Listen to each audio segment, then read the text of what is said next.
Hello, everyone, and welcome to Anatomy of an Adaptation. This is a podcast that aims to compare and contrast classic novels with their cinematic adaptations. I'm your host, Nicolo Grasso, and I'm joined today by, at this point, maybe the best person to talk about the classicest of classic novels, Hilary White. How are you doing, Hilary? I'm doing very well, but we'll see how both of us are feeling by the time this is over.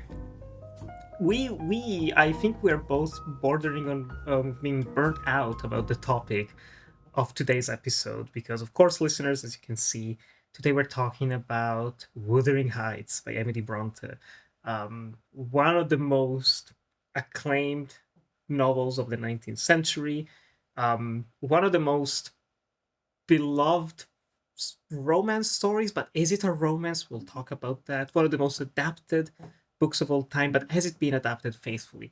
We will touch on some adaptations here and there, but of course, the primary point of interest today is the 2026 adaptation by Emerald Fennel, starring Jacob Elordi and Margot Robbie. Look at it all. You must be very rich indeed. I suppose you shall fall in love with me. I suppose you shall fall in love with you. It would be nice to be rich. What should you do, Heathcliff? What? If you were rich? Suppose I'd do what all rich men do. I'd live in a big house and be cruel to my servants. Take a wife. A wife? What wife? Aye. I've always looked fondly on Rose from the Crown. The landlord's daughter. She's quite the plainest girl I ever laid eyes on, and dull too. Shockingly dull. She's practically a simpleton.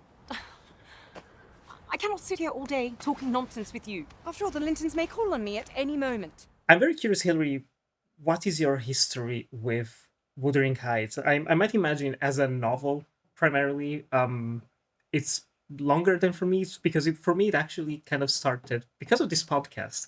I don't believe you were on that episode, but back in 2021, the first year of the podcast, the first summer of the podcast, the good Ewan Gledo and I did an episode talking about Jane Eyre. And I was blown away by Jane Eyre. And I was like, okay, what else have these Bronte sisters written? And of course, Wuthering Heights, Pillar, a story I'd always heard about, a story I didn't know anything about. I ended up reading it. The following summer, I caught up with the Andrea Arnold adaptation, and I ended up calling it one of my favorite books of all time. Instantly fell in love with it. I'm curious, what is your history with this novel? Well, it goes back further than Jane Eyre, and I'll confirm I was there. So it was you and Ewan and I. We talked about Jane Eyre, and I think like this one. I think we reviewed 3 different adaptations, and this time I think we're honing in on 4. But So, yeah. Jane Eyre, if it's similar with Jane Eyre regarding your experience with Wuthering Heights, which is finding out about it as an adult. Someone I knew really liked Jane Eyre, and I'd heard from people around me that this was a very important book to them, especially women. So I ended up reading it, and that led me to ending up on that particular episode. With Wuthering Heights, thinking about it and preparing for this episode, which ended up being very, very extensive, I realized Wuthering Heights went all the way back to when I was a kid. And it started with a graphic novel adaptation that my mother picked up from a grocery store. There used to be these really short graphic novel adaptations of classic books that they would sell in some throwaway aisle in grocery stores when I was a kid. And so I had the ones I ended up with were Great Expectations, Wuthering Heights, and then Through the Looking Glass. And there were a few others that just got lost over the years. But this adaptation, it was illustrated by Rick Geary. He also did the Great Expectations adaptation and did a marvelous job at just adapting this book. So I probably read this adapted version of the book, which was very, very faithful, actually. I reread it again and I thought, holy crap, he actually adapted the book very well. and stayed true to everything. And his rendering of the characters was fantastic. Um, the story was something I was always aware of. And I remember in this book that was made for kids, he still portrayed the violence of what was going on among these family members and these two families as well, quite faithfully. And I remember there was even a panel of the the part where Heathcliff throws a knife at Isabella's head, and he was able to portray that in a way where it does show it striking her, but it wasn't in a way that was totally disturbing to children, which I experienced in other media. Like there was an illustrated Bible I was given as a kid, and there was No. images in there that were horrific. So that wasn't the case. So I was aware of who the characters were and that there was a second half to the story with, Kathy and Linton and Harriton. And it was just kind of something lurking um, in the back of my mind as far as like I read that when I was a kid. I did read the book as an adult, and the book, I agree with you, it's fantastic. And it's been so impressive in a way because we do have a way of communicating among each other as far as people affiliated with Clapper or these podcasts we do. And it's also two other colleagues of ours who are also men have mentioned in these conversations concerning this latest adaptation. They say, well, this is one of my favorite books, or like, I really love Wuthering Heights. And that's so surprising to me because I think it would be easy to kind of dismiss this book and think, oh, like this is a girl book and it's for women. But there are men who like this book because it's written very well and it has a lot to say. But overall, the reason why this book's important to me is it's something that I actually don't talk about a lot.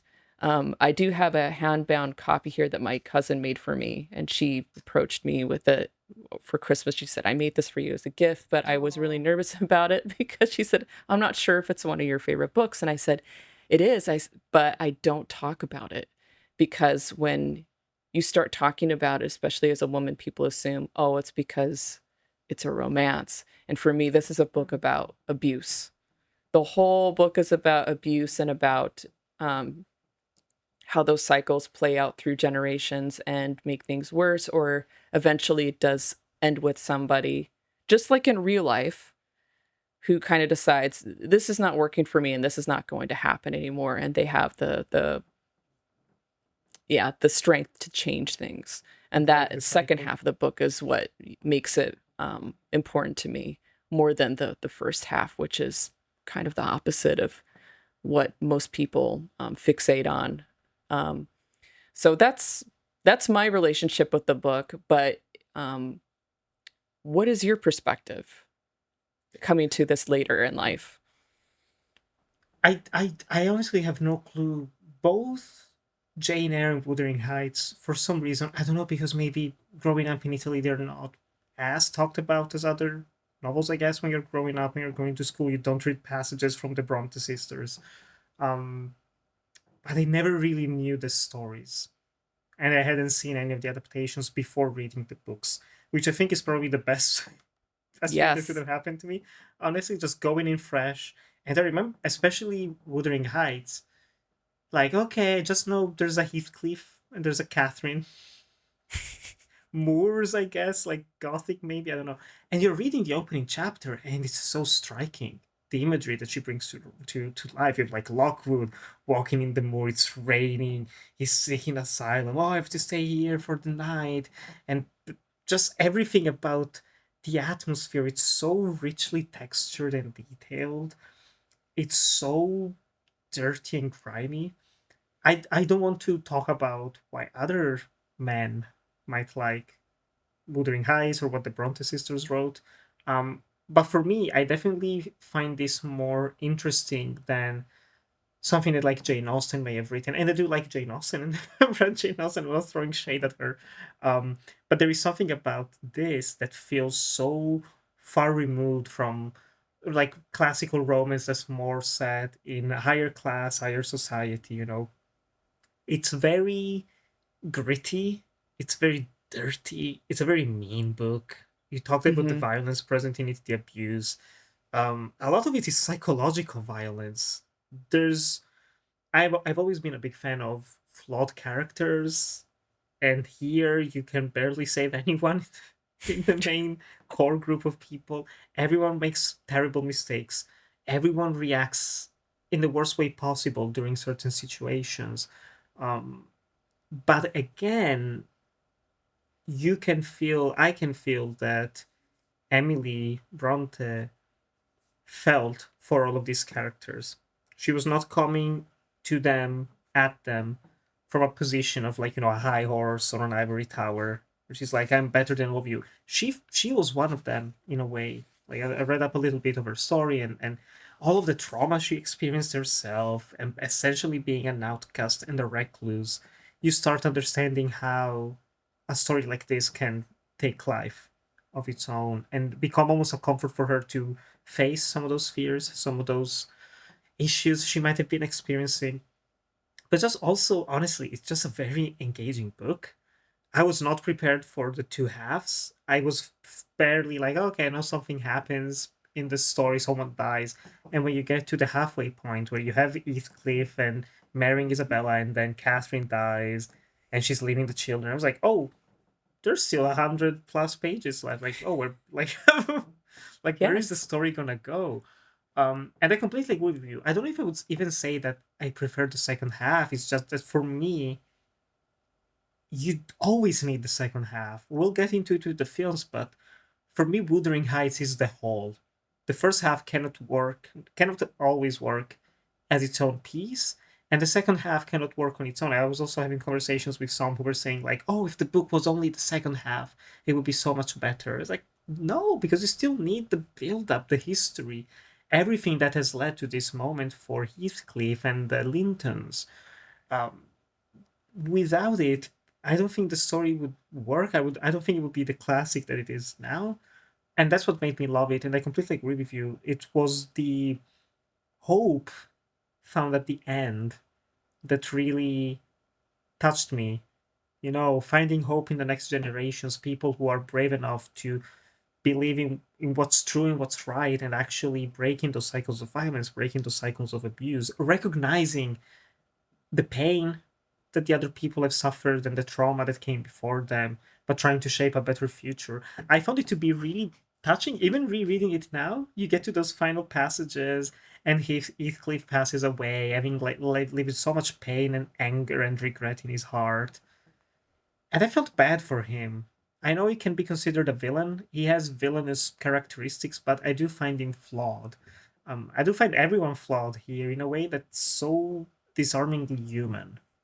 You Hmm. rarely find that in conversations about the book, because you said it as well, right? It's like, oh no, the great romance. Every time if you look at the posters for all the movies, it's like the great romance, even the new one. This is the greatest love story ever told. And it's like, yeah, in a way, Yeah.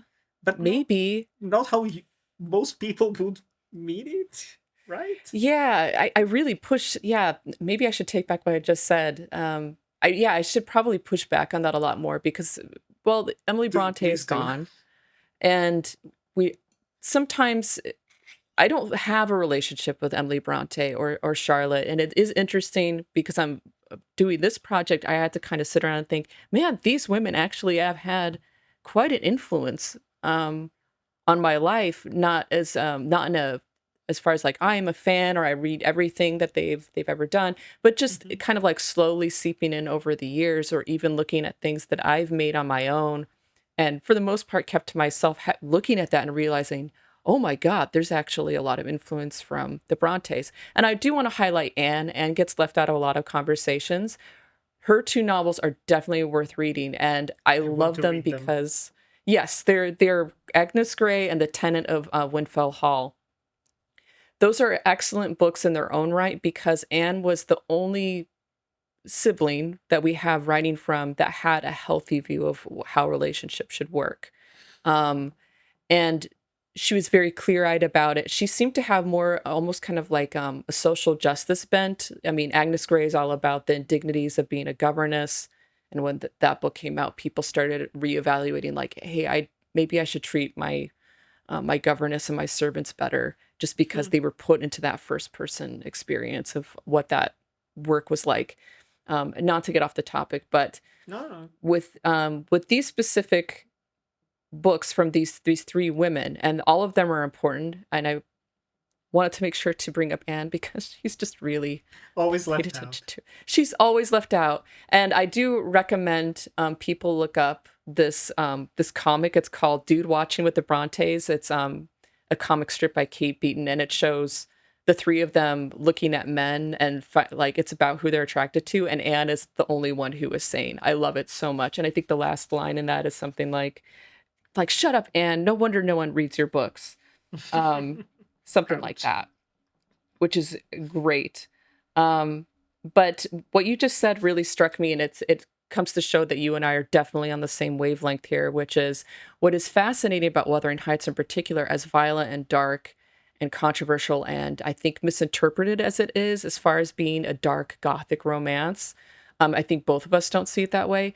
Is about the characters. All of them are right, and all of them are wrong in some ways. Hmm. I find that really compelling about the book, that sometimes characters make the wrong decisions, but it comes from a place where they believe that they're being right.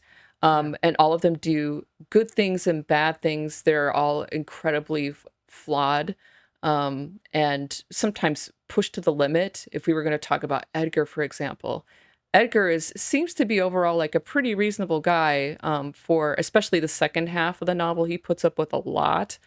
Um, but there's certain scenes where he's pushed to his limit and he does instigate situations that make things worse. But if you try to put yourself in his shoes, it's like, I don't think I could have done much better. I probably would have lost it too, because it's a Hmm. very emotionally volatile kind of like fumbling around, like how do you handle this kind of situation. It's a very complicated book just overall. Yeah. Yeah, yeah. Even the whole relationship between Catherine Earnshaw and Heathcliff is I I don't want to use the word beautiful. It's wonderfully complex. Yes. Wonderfully complex and complicated because they start off as kind of siblings forced to live together because Heathcliff was a foundling that their father took in. Um, but then he slowly becomes more of a servant to the family, someone who's part of the help, let's say. But the two of them have this hidden language almost that they always spend time together and they understand each other. And there is the possibility for something more. There is that deeper connection, but because she could just never actually be with him, and then she meets Edgar Linton and she becomes infatuated with wealth and pretty clothes and a better house that's not this decadent Wuthering Heights. She abandons him and he really tries to become something that he is not, and it doesn't lead to anything good. And he has this complex revenge plan to just cause pain. It's not a revenge where he gets anything good at the end of it. It's just revenge for the sake of vengeance, of violence, of torture, psychological torture, to be clear. Hmm. And it's so bitter in a way that made me think I kind of have met some Heathcliffs in my life, and they're usually people from older generations. But you know, we would just meet them, and they always have like this, like teeny tiny eyes, long stare, just like you can feel their hatred for life and the people around them, and like something must have gone really wrong in their childhood and like when they were young adults for them to hate people this much and just being bitter about everything and everyone. There is some of that to Heathcliff, but I do like I don't want to be also excessively against the idea of this being a romance. Like in the literary sense, of course, it is a romance, but like when it was written and the setting, the gothic romance of it all, for sure. But even by contemporary standards, I wouldn't say they were star-crossed lovers, Heathcliff and Catherine. Um, but it is very much also a matter of circumstances and choices that could have been made but could not have been possible or durable long term if they actually got together. there is slightly incestuous angle in this entire novel. It's just, a byproduct of when it was written, I guess, right? Everyone's a cousin to each other by the end of it. Like, yeah, sure, it's fine. Different times. No, it It's is weird. true. Yeah, Harridan and Kathy are a couple at the end, and they are cousins, but this is the late 1700s where people did marry their cousins back then. True, it is also kind of a period piece. We didn't really mention it, but it is set in the past because it came out in 1847. The book was Hmm. originally published, but it is set at the end of the 18th century. I said 1770s. Yeah, so it's very much of its time. I think even in the 1840s when it was released, and yeah, I it's to kind of put that the incest angle to, guess, to kind of put it to bear. There are some people who really believe or want to believe that Heathcliff is um, Earnshaw's son. There doesn't seem to be any solid evidence in the text that he is, especially the conversation between him and Nellie, where Mhm. she talks about his origins, like you're probably from here or here. And so that's what she thinks, and that's also what he believes is possible as well. And there's no references to that whatsoever. And then the other piece of evidence that I'd bring up is that this is based on a true story. I did not know this until recently, and that blew my mind. Is that there was, it's relating to Emily Bronte's grandfather, that there was a foundling that his parents, they found a boy. They thought that he was Welsh, but he did have like darker skin and everything, and he also had like a one name moniker and everything. And he became an interloper in the family. The father favored Mm. him over his brothers. When he died, the brothers threw him out, but then he came back and he took over the business and everything. He eventually took Emily Bronte's grandfather in, kind of like Harriton, and was, trying to control him until he ran away. So this is a family story that Bronte probably heard over and over again when she was younger, and eventually bled out and became, what if I turned this family story into the basis of this novel? And it's quite Mhm. clear that this was not the bastard child, you know, getting into the family and then marrying one of the daughters and all that sort of stuff. It's Yeah. very fascinating. So I don't think it is. And I remember years ago, this is so embarrassing, Niccolo. You're going to think, oh no. I think a while ago, I thought, wait, the people keep talking about incest in this. And so I was trying to research whether that was true. And I ended up on some historical source, and then it like went off the rails, where it was like an academic essay. And then it was like, oh, by the way, like Edgar and Isabella, like they're sleeping together, and maybe like Henley Okay. and like everyone was incestuous. And then I realized that I was on supposedly legitimate looking blog, but it was just someone who's obsessed like with sibling incest, and like every Oh fictional thing they watched God. or read was just about those siblings are having sex with each other. And I left that website as quickly as possible.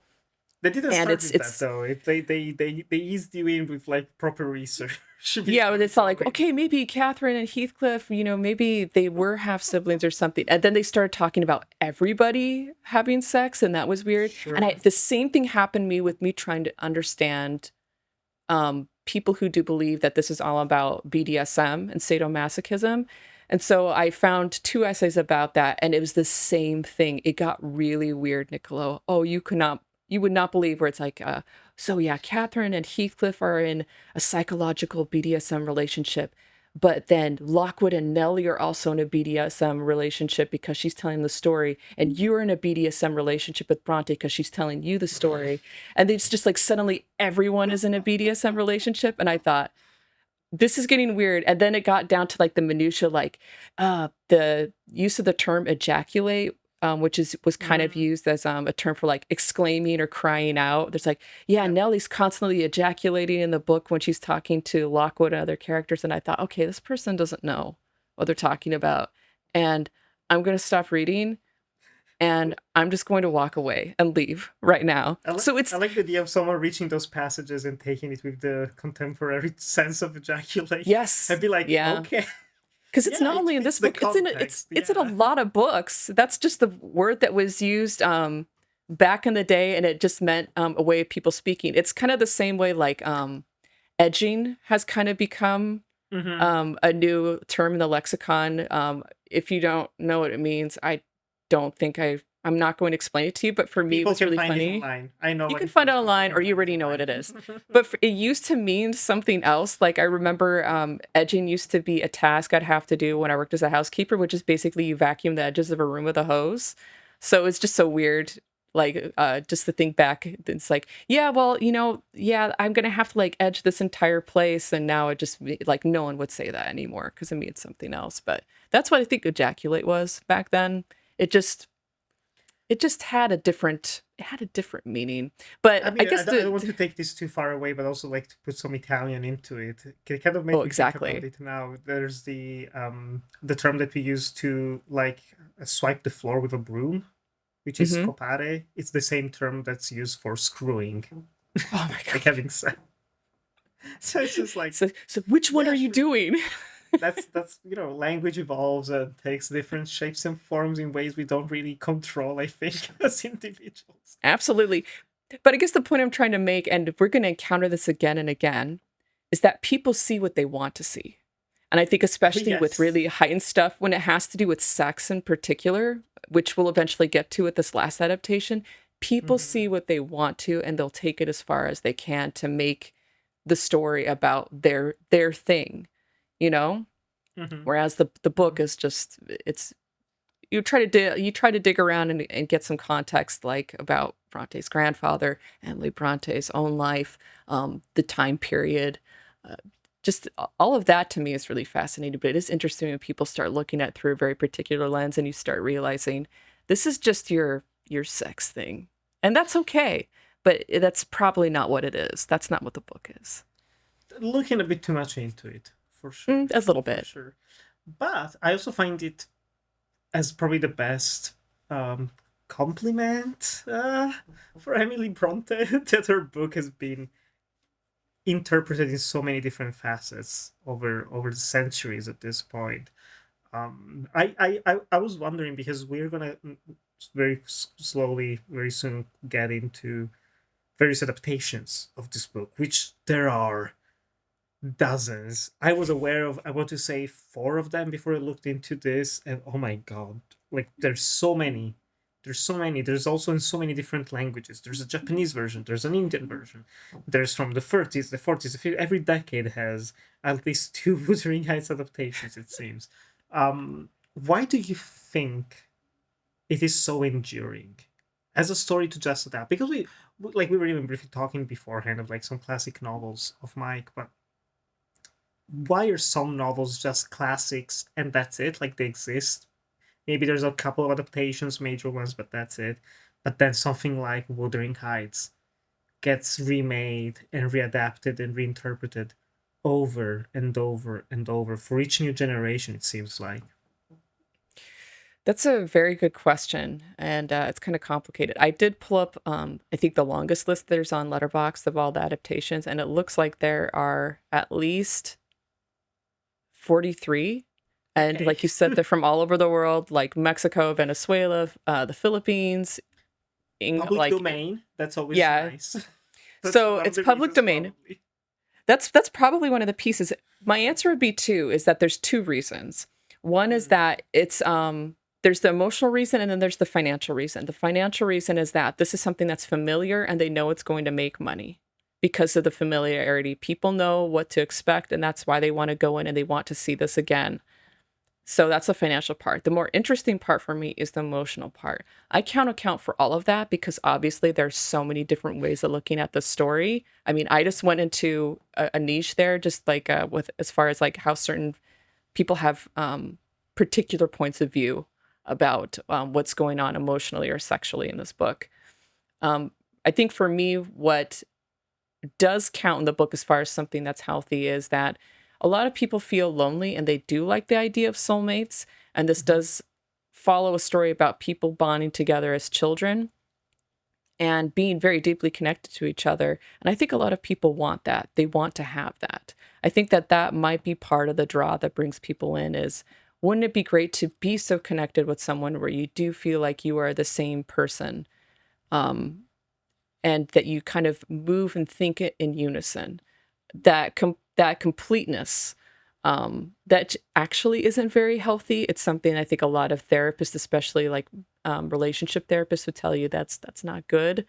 But the romantic ideal of it, I think, is what brings people to this over and over again. And then, of course, the fact that it just doesn't work out, and it like the most disastrous way possible. Um, so, I mean, that's my answer. But I mean, why do you think that they just keep coming back to this over 40 times? I think people just really like a tragedy, kind of like you were saying. Um, I it's just something that I do think about often. What's successful? Why is it successful? Why do people gravitate towards it?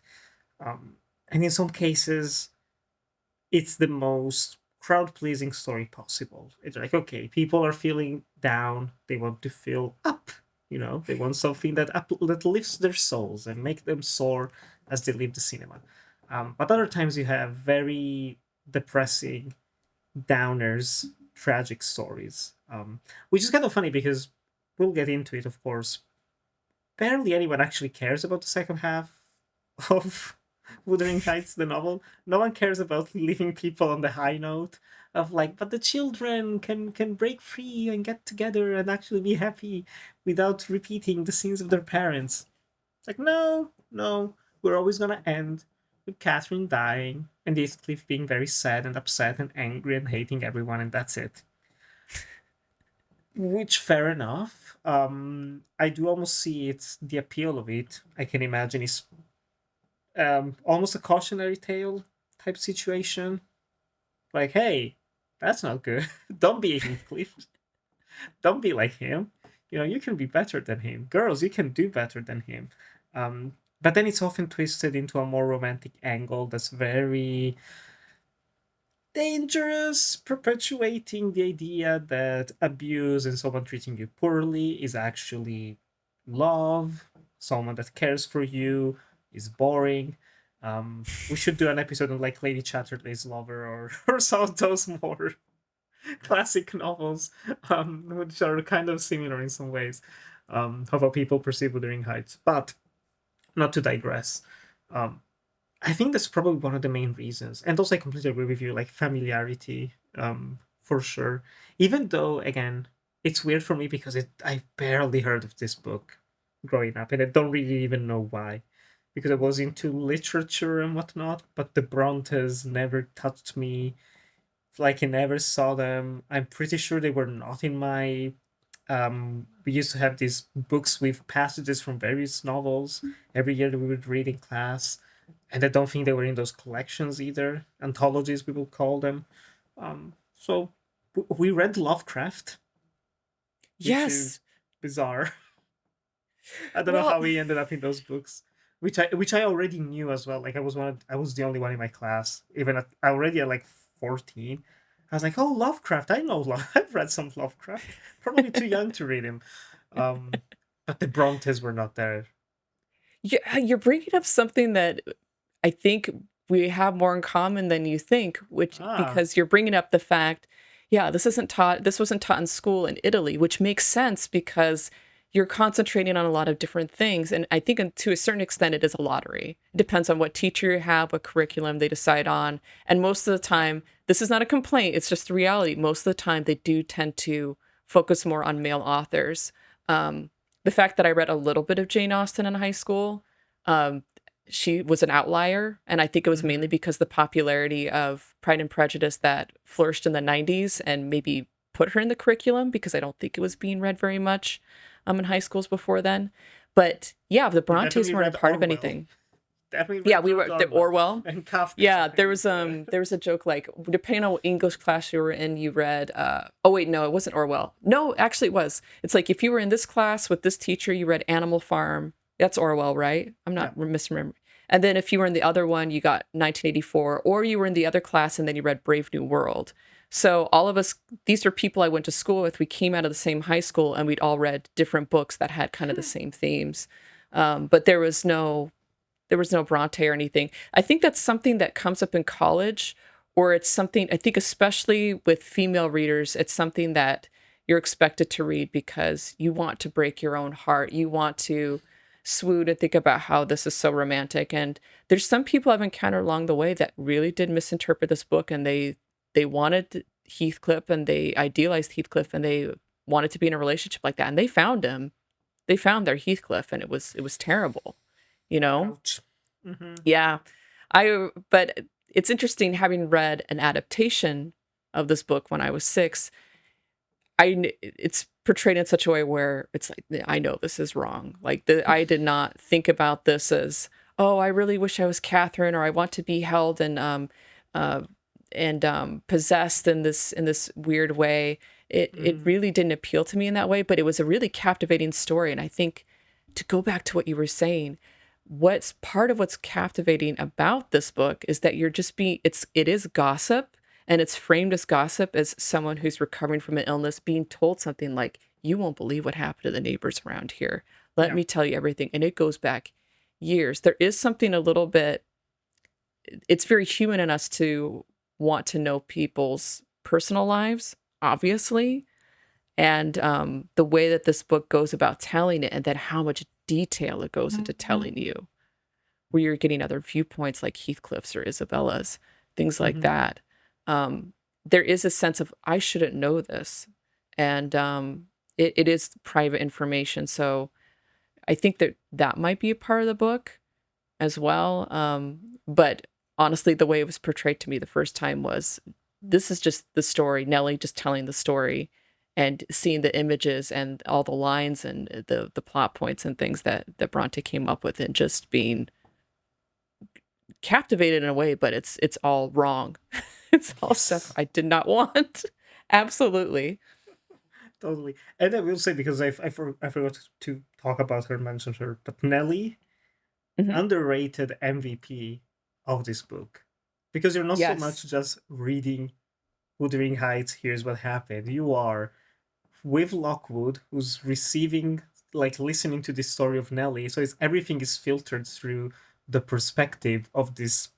What's the correct term? Like, maid, we could say housemaid, someone who's followed this family and this entire ordeal from the very beginning, for decades and decades. And it's amazing. This was my first time reading it in English. The first time I read it, it was an Italian copy that also had very nice illustrations throughout. But this was my first time reading it in English. I do also love how Emily shifts language, and like each character speaks in a different way. There's some flourishes Hmm. in the jargon, and the way they communicate. That was, I don't know, it just was very fun. It was very playful. Less hard than I thought it would be. Similarly to Jane Eyre as well. I was like, oh, those are not hard books to read. It's not, it's like Yeah. not reading Shakespeare. That can be tough if you're just like taking the plays and reading them. It's much more, once you get into that rhythm of dialogue and the pacing of the narration, it's so much easy to get sucked into it. But yeah, I wanted to say Nellie. I'm a big I'm a big Nellie fan. Yeah, It's it's very it's fun. it's strange. While preparing for this, I think it might even be on the Wikipedia page where someone introduced the idea. There's some essays that came out that talk about her being the villain, and people coming up with textual Is that evidence Emerald for that. Fennel saying source? It's yeah, it's because that I I get it. when I went to the film, I thought, oh, that's the tack that she took, but she took it much further than this essay. Let me see if I can find um, the critical response. Yeah, there was something about the 20th century. Let me see if I can find it.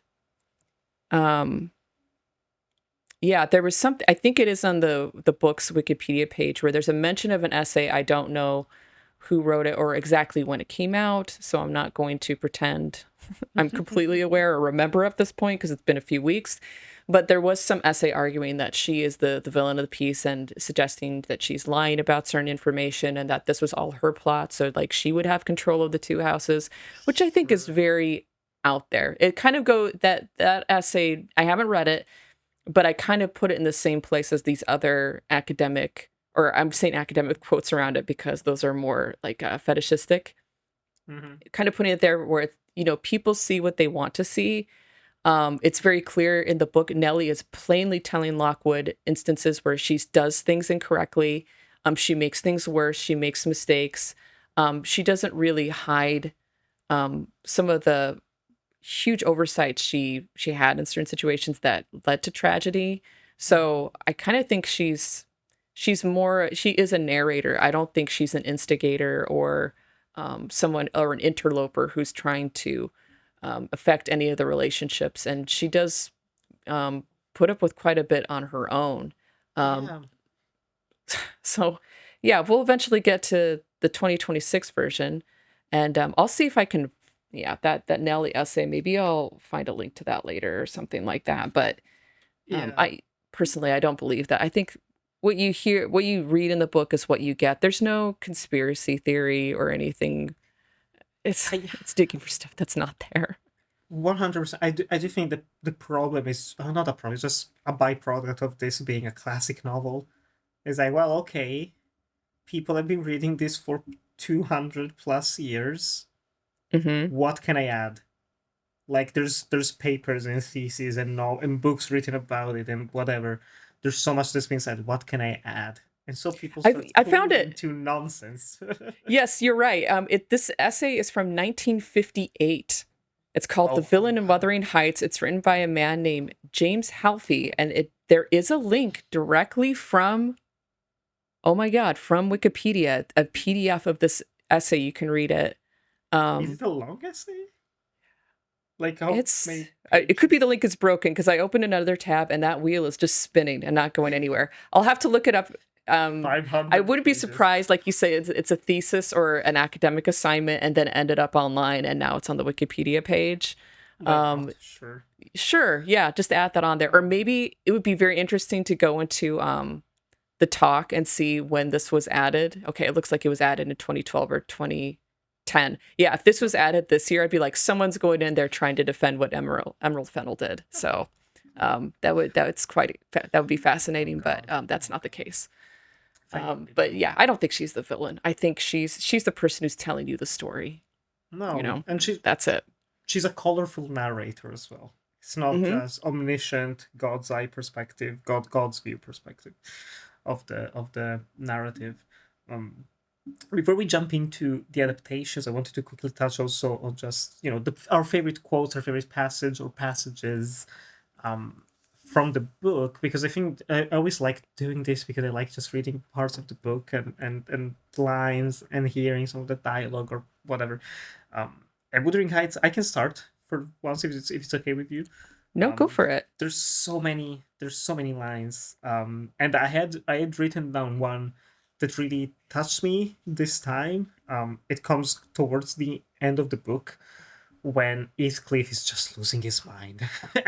He's all revenge. Everything is not going to plan. He has basically lost meaning in life, and he says, "I have to remind myself to breathe, almost to remind my heart to beat," which is just like, I want to say every 2 pages there's a quote that could be in like chocolate, something to just read and memorize. Like, oh, this is a nice quote. Um, but the other one that I wanted to highlight, which I want to say is maybe the most repeated and requoted in the film adaptations. It's right after Catherine dies and Heathcliff loses his mind, and he goes into this tirade like, "Catherine Earnshaw, may you not rest as long as I am living. You said I killed you. Haunt me then. The murdered do haunt their murderers. I believe, I know that ghosts have wandered the earth. Be with me always. Take any form, drive me mad. Only do not leave me in this abyss where I cannot find you. Oh God, it is unutterable. I cannot live without my life. I cannot live without my soul." Very passionate, Hmm. very intense. And I think I want to say this line and the other classic, I don't know if it's your line, maybe, but another classic line, "He's more myself than I am. Whatever our souls are made of, his and mine are the same." Um, are these romantic ideals? Yes. The way that they treat them and take them, though, are borderline dehumanizing, Yes. obsessive to say the least. Hmm. Um, there's nothing healthy. Like everything that have like Catherine dies after she has been spiteful to Heathcliff and she has mistreated him. And this also happens after he was not the kindest person to her, and he ran away from her instead of facing her and trying to be direct. There's so many, again, like, they're all flawed, they all make mistakes, they all make understandable mistakes, though. But there is just something about him really speaking his mind and really speaking his heart once it's too late, once she's passed away, and just wanting to suffer the worst feelings in the world just as proof that she's still there with him in one way. And it's weirdly relatable. I can remember in the past when I was in not healthy relationships, where you're like, I want to feel the worst way that I can just because it means there was something there. It's like, yeah, but that's not good. That's not healthy. That's not ideal.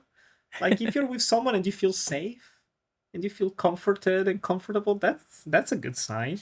You should not be Hmm. hoping to be haunted by the ghosts of the other person just to still have them with you. Twisted, twisted.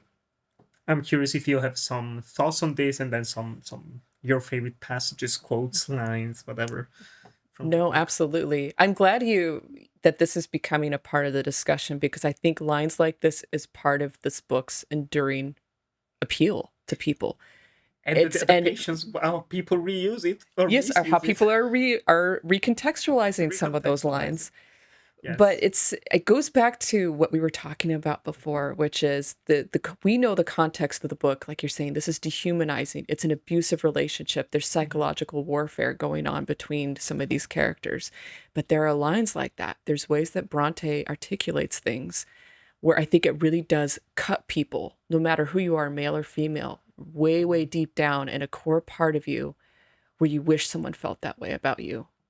You wish that you were that if you died, that there'd be somebody who'd be so hurt that they would want to experience pain every single day for the rest of their life because they loved you that much. Mhm. Maybe not the same situation or the same circumstances, characterization and all that, um, but he's more myself than I. There's also a line in there that is often repeated about she knows that her love for Linton will change like the foliage in the trees, but Heathcliff, her feelings for Heathcliff are the rocks underneath, of little light but necessary. There's people they want people to feel the way about them, the way that these characters feel about each other, and I think that draws people in, and that's what makes it so important, and maybe going back to your other question about why this keeps getting adapted over and over again Mhm. is I think that's what makes people swoon. At least as far as the book is concerned, is like, oh my God, what a great line. And I think we encounter that all the time. There's sometimes in songs or certain things where like you might be laughing, this is really silly and romantic, and then there's like that one line that a writer puts in there and you think, that was a really good line. I wish Yeah. someone felt that way about me, or I felt that way about somebody. Yeah. Um, but it's interesting. The first line you chose is near the second half of the book, and I don't have particular favorite lines or anything from this novel, but there was a passage. Um, I think it's from Nellie's point of view, and it's near the end. I think a little bit after the exchange where he said, oh, I just can't wait for this to be over. I can't wait to be dead, which is so goth. Kind of going back to our conversation about Frankenstein, where the discussions about death and mortality and stuff like that. It is um, what eventually became emo in the early 2000s. But Hmm. it's the The passage granddaddies. where, oh, yeah, absolutely, where she's describing shortly before Heathcliff's death. She comes downstairs, or yeah. And he and Joseph were conversing about some farming business. He gave clear, minute directions concerning the matter discussed, but he spoke rapidly and turned his head continually aside and had the same excited expression, even more exaggerated. When Joseph quitted the room, he took a seat in the place he generally chose, and I put a basin of coffee before him. He drew it nearer and then rested his arms on the table and looked at the opposite wall, as I supposed, surveying one particular portion, up and down, with glittering, restless eyes, and with such eager interest that he stopped breathing during half a minute together. I think that passage jumped out to me this time because it's that excitement, anticipation of death, Hmm. that ceasing to struggle. And of course, the audience or the reader for this passage knows that he has seen Catherine, and it diverges there because it depends on what you believe. Either that he has abused himself for so long by not eating and getting sick and almost getting into a hallucinatory state, which is what happens when you don't sleep for long periods of time, is that he's either hallucinating Catherine, or if you do believe in ghosts or have a certain belief in types of spirituality, that she's actually there. So there's that anger that you were talking about where he's like, I want this to be over. And then the passage I chose is where he's getting to that precipice where he's about to die. And it's haunting in a way. Maybe that's not the right word to use, because Fitting. yeah, it's haunting because Emily Bronte, her death, she also stopped eating. Some people argued that maybe she had disordered eating or something like that, but she also stopped eating shortly before she died, and she died in a manner that's kind of similar to Heathcliff, which is very, very, kind of disturbing in a way. Dark parallel. So, yeah, but because we're both honing on this part about Heathcliff, it made me think about another quote. And I know he's quoted often, but there's a quote from James Baldwin that I think about every now and then, where he said, I imagine one of the reasons people cling to their hates so stubbornly is because they sense once hate is gone, they will be forced to deal with pain. And first of all, great quote. Can't even say like I'm a rabid James Baldwin fan, but that's, like I said, a really good line, because it applies not only to Heathcliff, is that it's just the need for revenge, the need to inflict pain, the need to hate and feel all these extreme emotions, whether it's self-punishment or really wanting to avenge himself on these two families. It doesn't really lead anywhere, and it's because it's just because it's out of pain. And we see that all the time. It's become part of, the world's theater right now. So many people perpetuating things because of hate or because of anger and not being able to let it go and keep doubling down on these things. And it's very wise because it's like, of course they're not, because if they have to let that go, then they're just going to start crying, and they're afraid that they're going to keep crying and they're never going to stop, or that it will kill them. So it was interesting reading this book and visiting that again and thinking about those issues, not only regarding the characters, but real life as well, which is strong emotions can be a way to avoid other strong emotions, and it will eventually kill you in this case. Oh yeah. It's always easier to run away than face anything, any issue, any problem, any fear, any doubt, anything. Again, yeah, I think it's a shame that Wuthering Heights is often boiled down to just a romance, a timeless romance, when there is so much more to it. But we do have maybe at least one person to blame for this. There's a lot of adaptations, as we already mentioned, so we're not gonna go into all of them for like 20 minutes each. We will focus primarily on the Emerald Fennel one, but just like very quickly, you've seen a lot of adaptations. If you want, I can quickly go through the 3 extra ones that I did watch in preparation. Of course, the main culprit for me of why, and I ended up finding out like today, I want to say, reading up a bit more, the main culprit of why Wuthering Heights is treated as it is nowadays is William Wyler, maybe sharing the blame with Samuel Goldwyn. Back in the 1930s Hollywood, producers were even more important than directors back then. They made Wuthering Heights with Laurence Olivier as Heathcliff and Merle Oberon as Catherine. David Niven as Edgar, just kind of there. Apparently he hated doing this. Apparently, he did not like it. He did not like it. He wanted to be the No lead. one liked it, apparently. I was not a fan of this film, even though I can understand its appeal, especially at the time.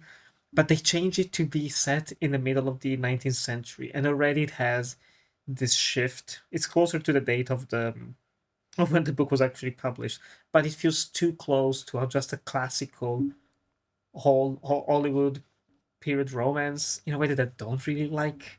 It's too clean. It's too nice. It is gorgeously shot. cinematographer is the same one who would do Citizen Kane a couple of years later, so it's gonna look stunning.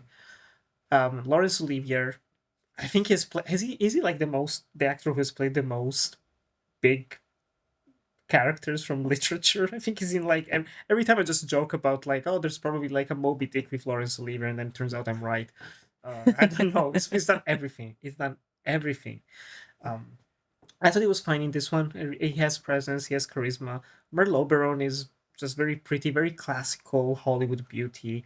But the film has this issue of being all about the romance, all about removing the edges of the novel, removing the darkness, the true darkness of it. It has the framing device, so that's something. Yeah. It has the kind of tragic ending.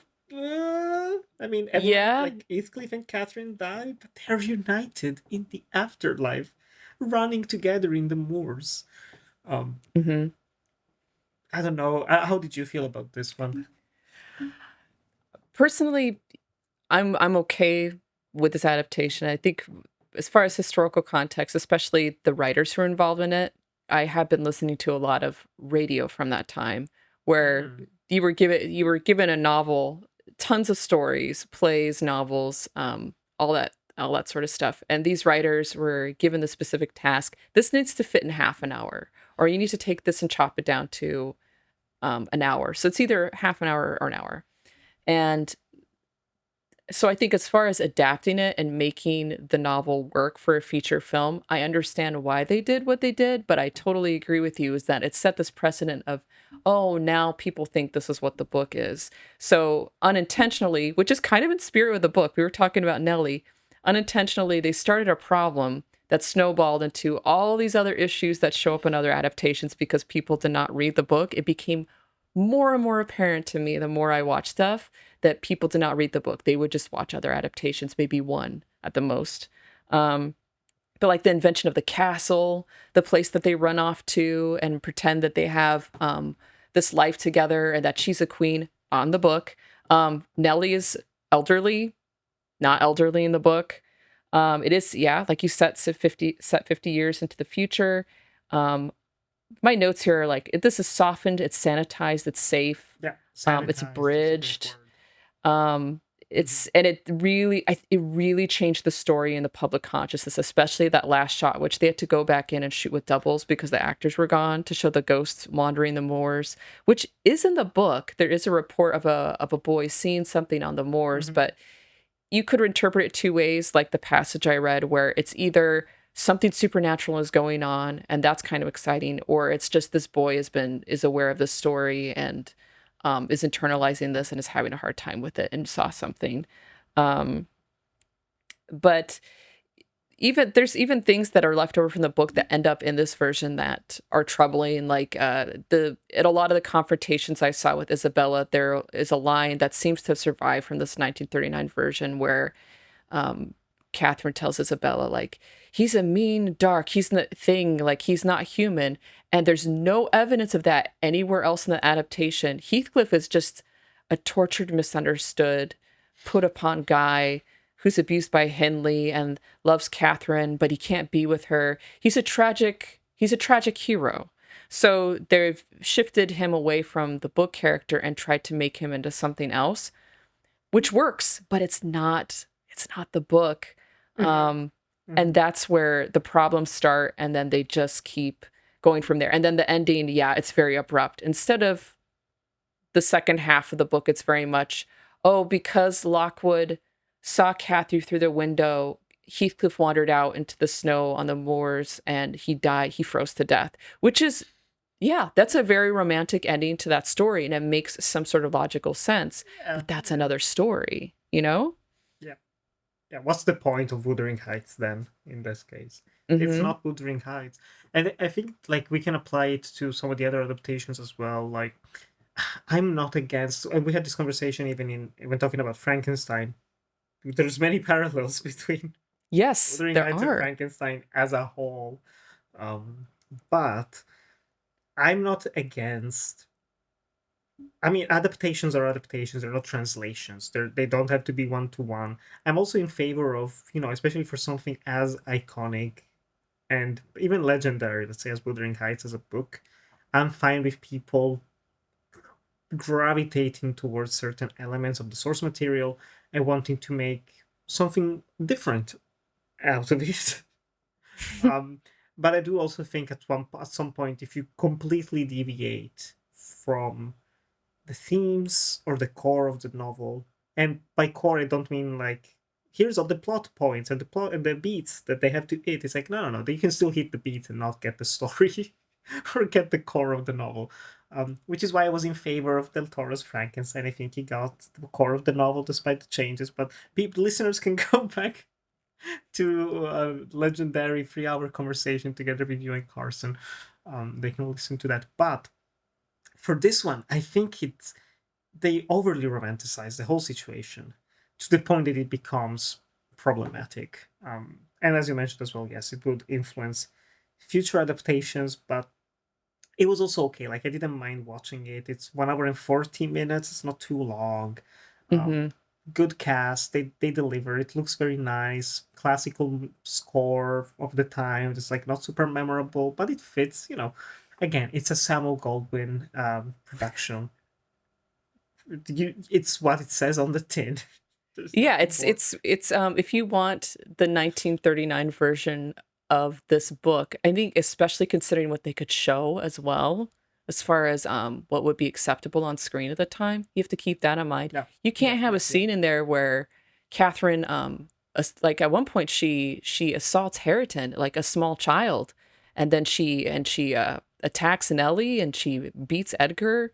I mean, there's certain things where you want your protagonist to be likable, especially in the golden era of Hollywood, the studio system of the time.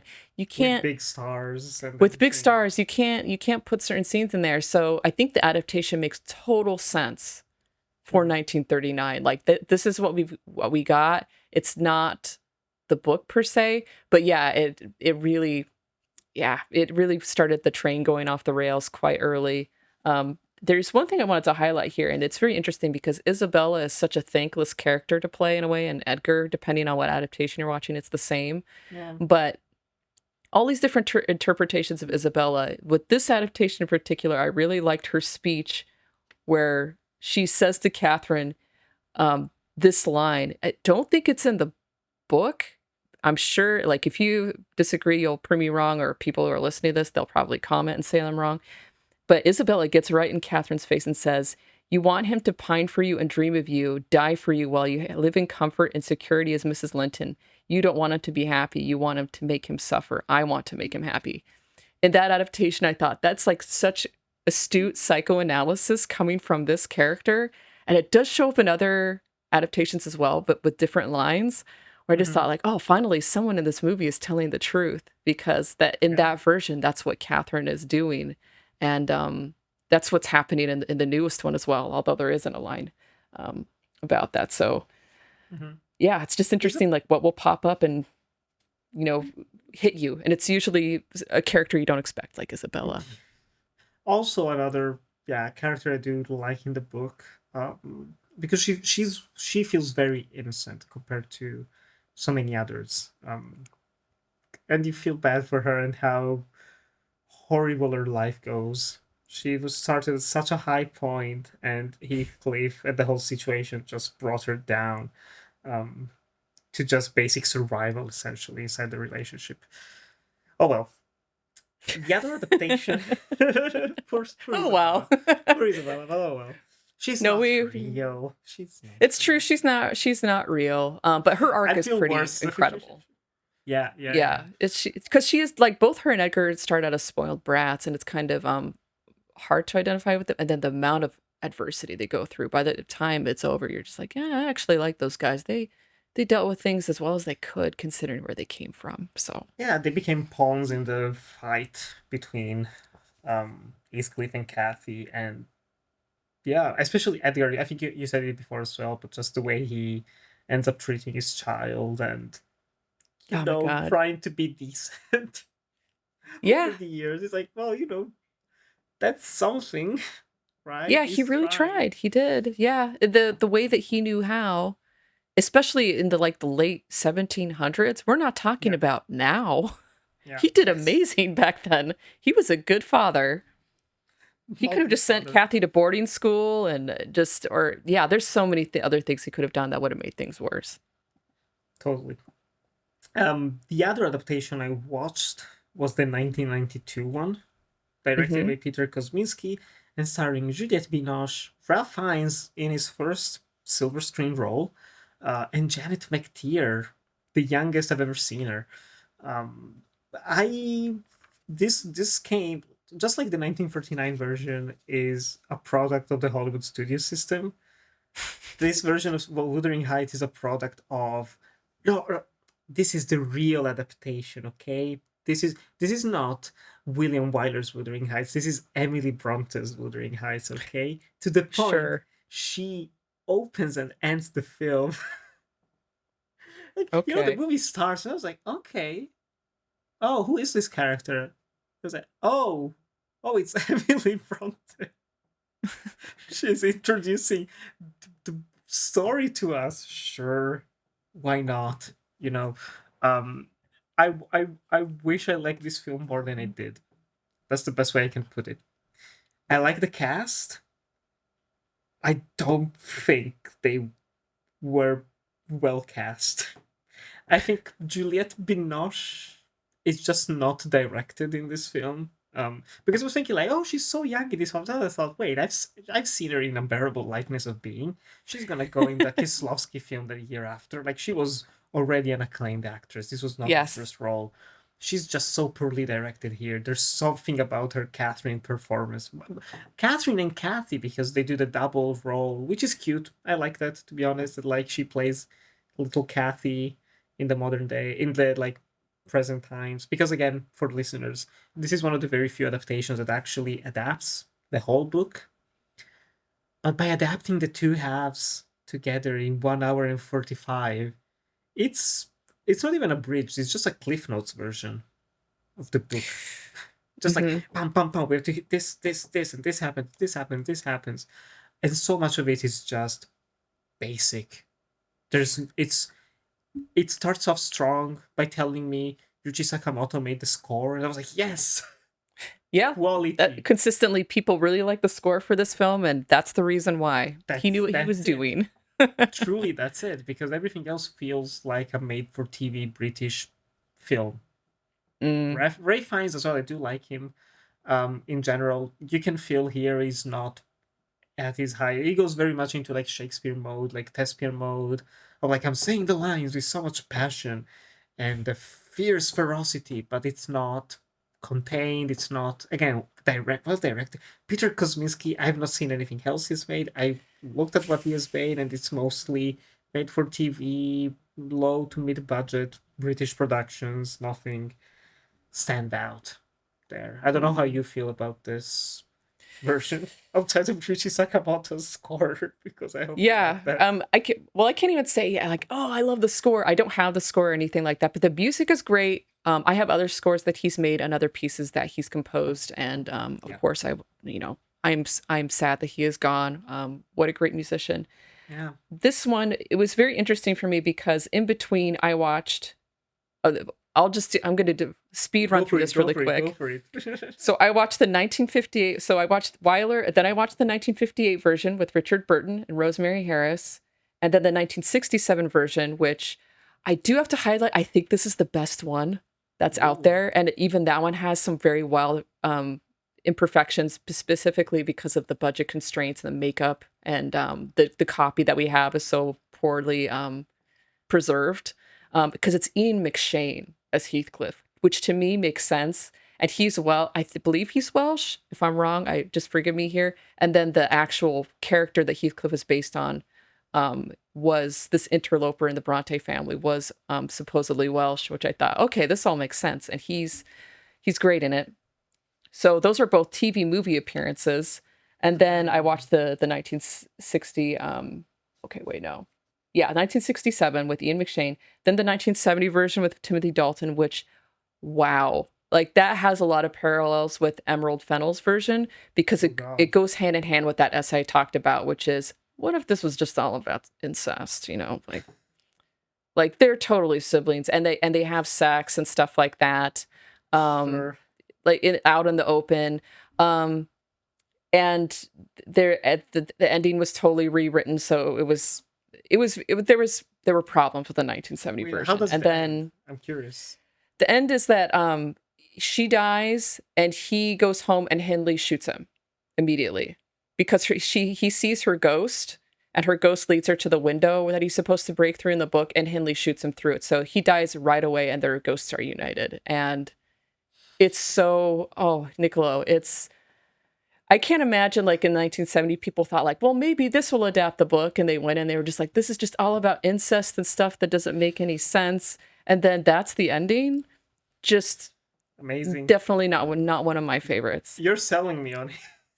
Yeah, if you watched it, I think you'll have a very similar experience to the most recent one, where it's like, I see what people did with this, but they made it about their own thing, you know? And then I watched the 5-episode version, the 1978 one, which adapts the whole book, but it was so dry and boring, and it was awful. And that led me to the 1992 version, which what I will give it credit for is that it has really skilled actors in it. That are interpreting things incorrectly, but they're acting very well. Like the conversation between Nellie and Catherine in the kitchen, where Heathcliff is supposed to overhear them and run away. These are skilled actors. They know what they're doing, but that's not actually the scene.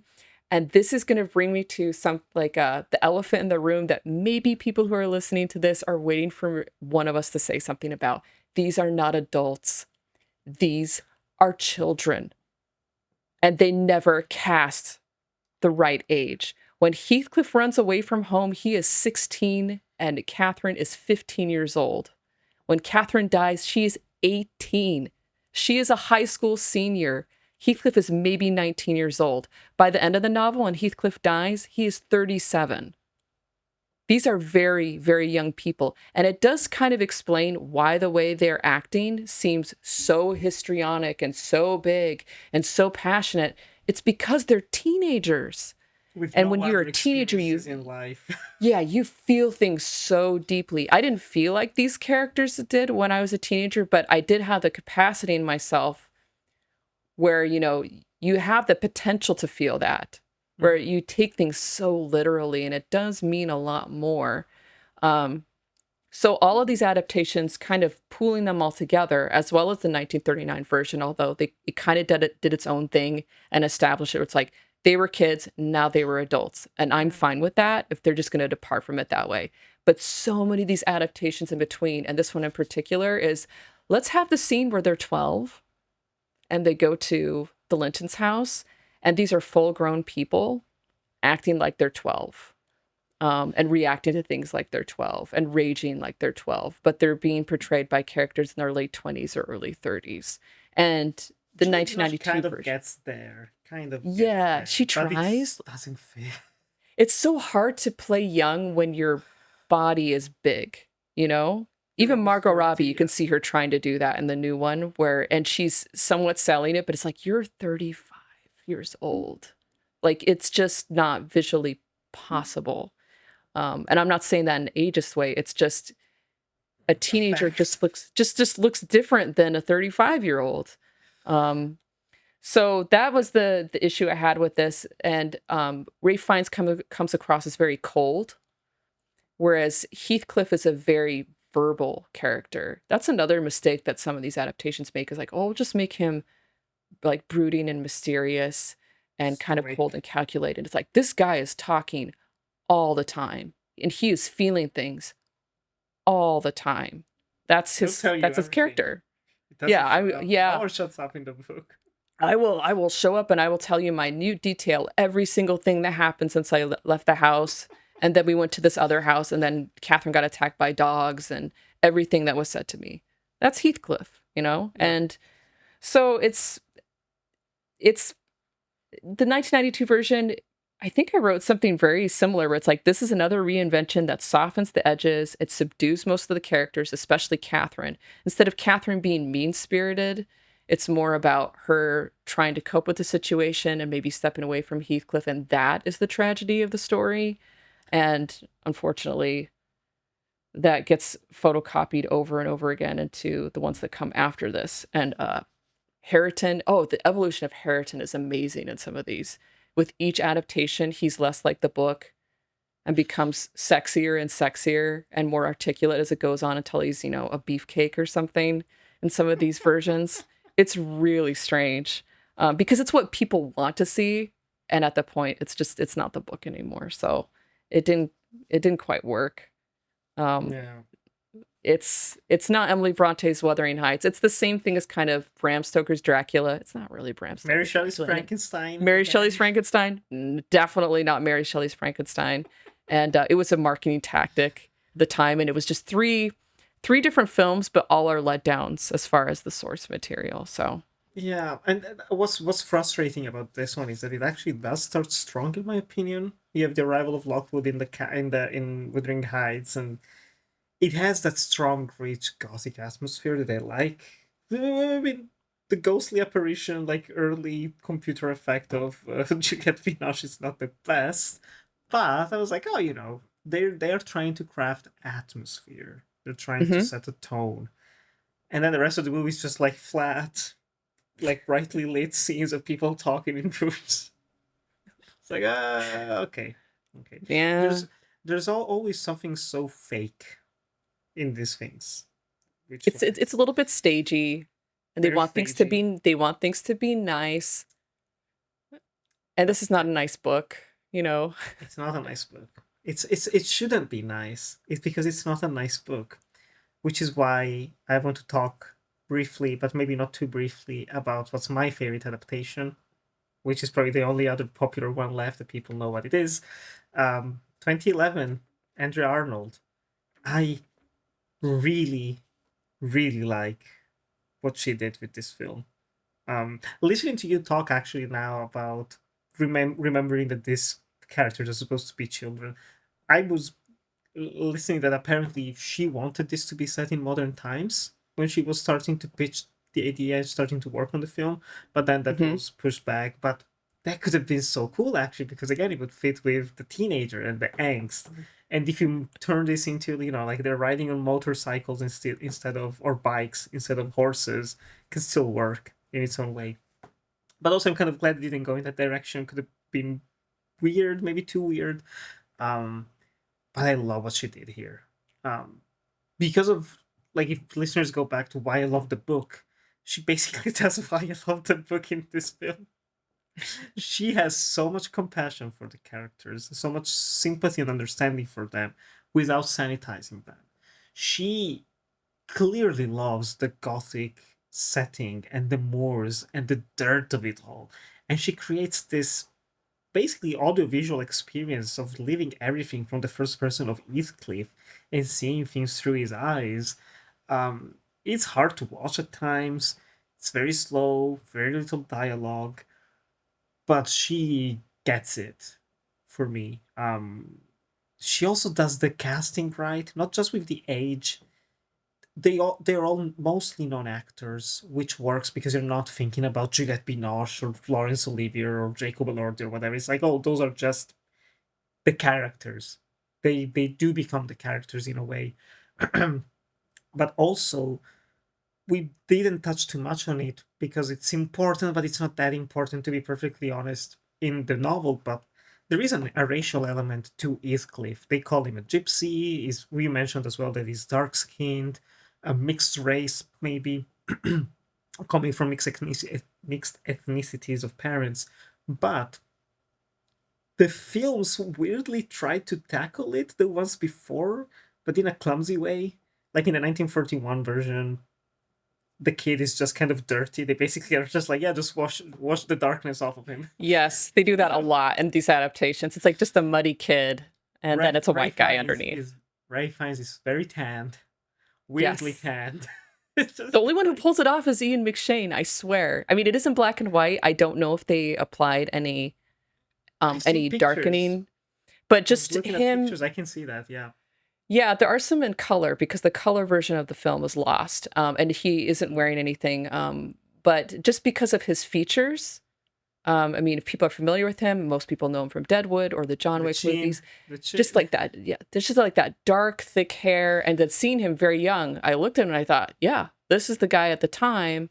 He was 25 at the time. I thought he's doing this very convincingly, and he does play him as an arc as far as like trying to be reasonable and then slowly going off going I off really on need to his watch dark that. internal journey. It's on YouTube. I'm going to put together like a little list on Letterbox with everything I'm talking about and links to these adaptations and essays, everything I mentioned. So when people hear this, because when I listen to podcasts, they think, oh, I need to look that up later, and then I forget. If you're on Letterbox, there'll be a list there with all of these links so you can watch these things yourself or read stuff. And And I will you know, link it because this episode goes out, I think, a couple of weeks from when we're recording. So the mhm. list will be ready. I can link it in the show notes for people Sure, just I'll go let in you the know about that description. for You can sure. click on it. I'll put it Um, private for now, but like I don't want to put it out before the episode comes out. But when totally it fine. does, I'll let you know that it's live so people Uh, can find that stuff.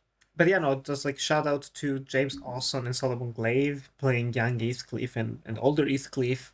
I think they're great. I'm very curious actually how you feel about this film. I don't want to keep singing its praise for another half an hour. So the next 2.5 hours is us just breaking It's like, this can entire we film just not down. talk about Emerald Fennel and just focus on Andrew I Arnold, can't please? wait because it's gonna take a load off of us and we're gonna feel so much better. I mean, I think people can anticipate that what we're about to say about the latest adaptation is negative. There's just a lot It's going not on. our But favorite. no, it's not.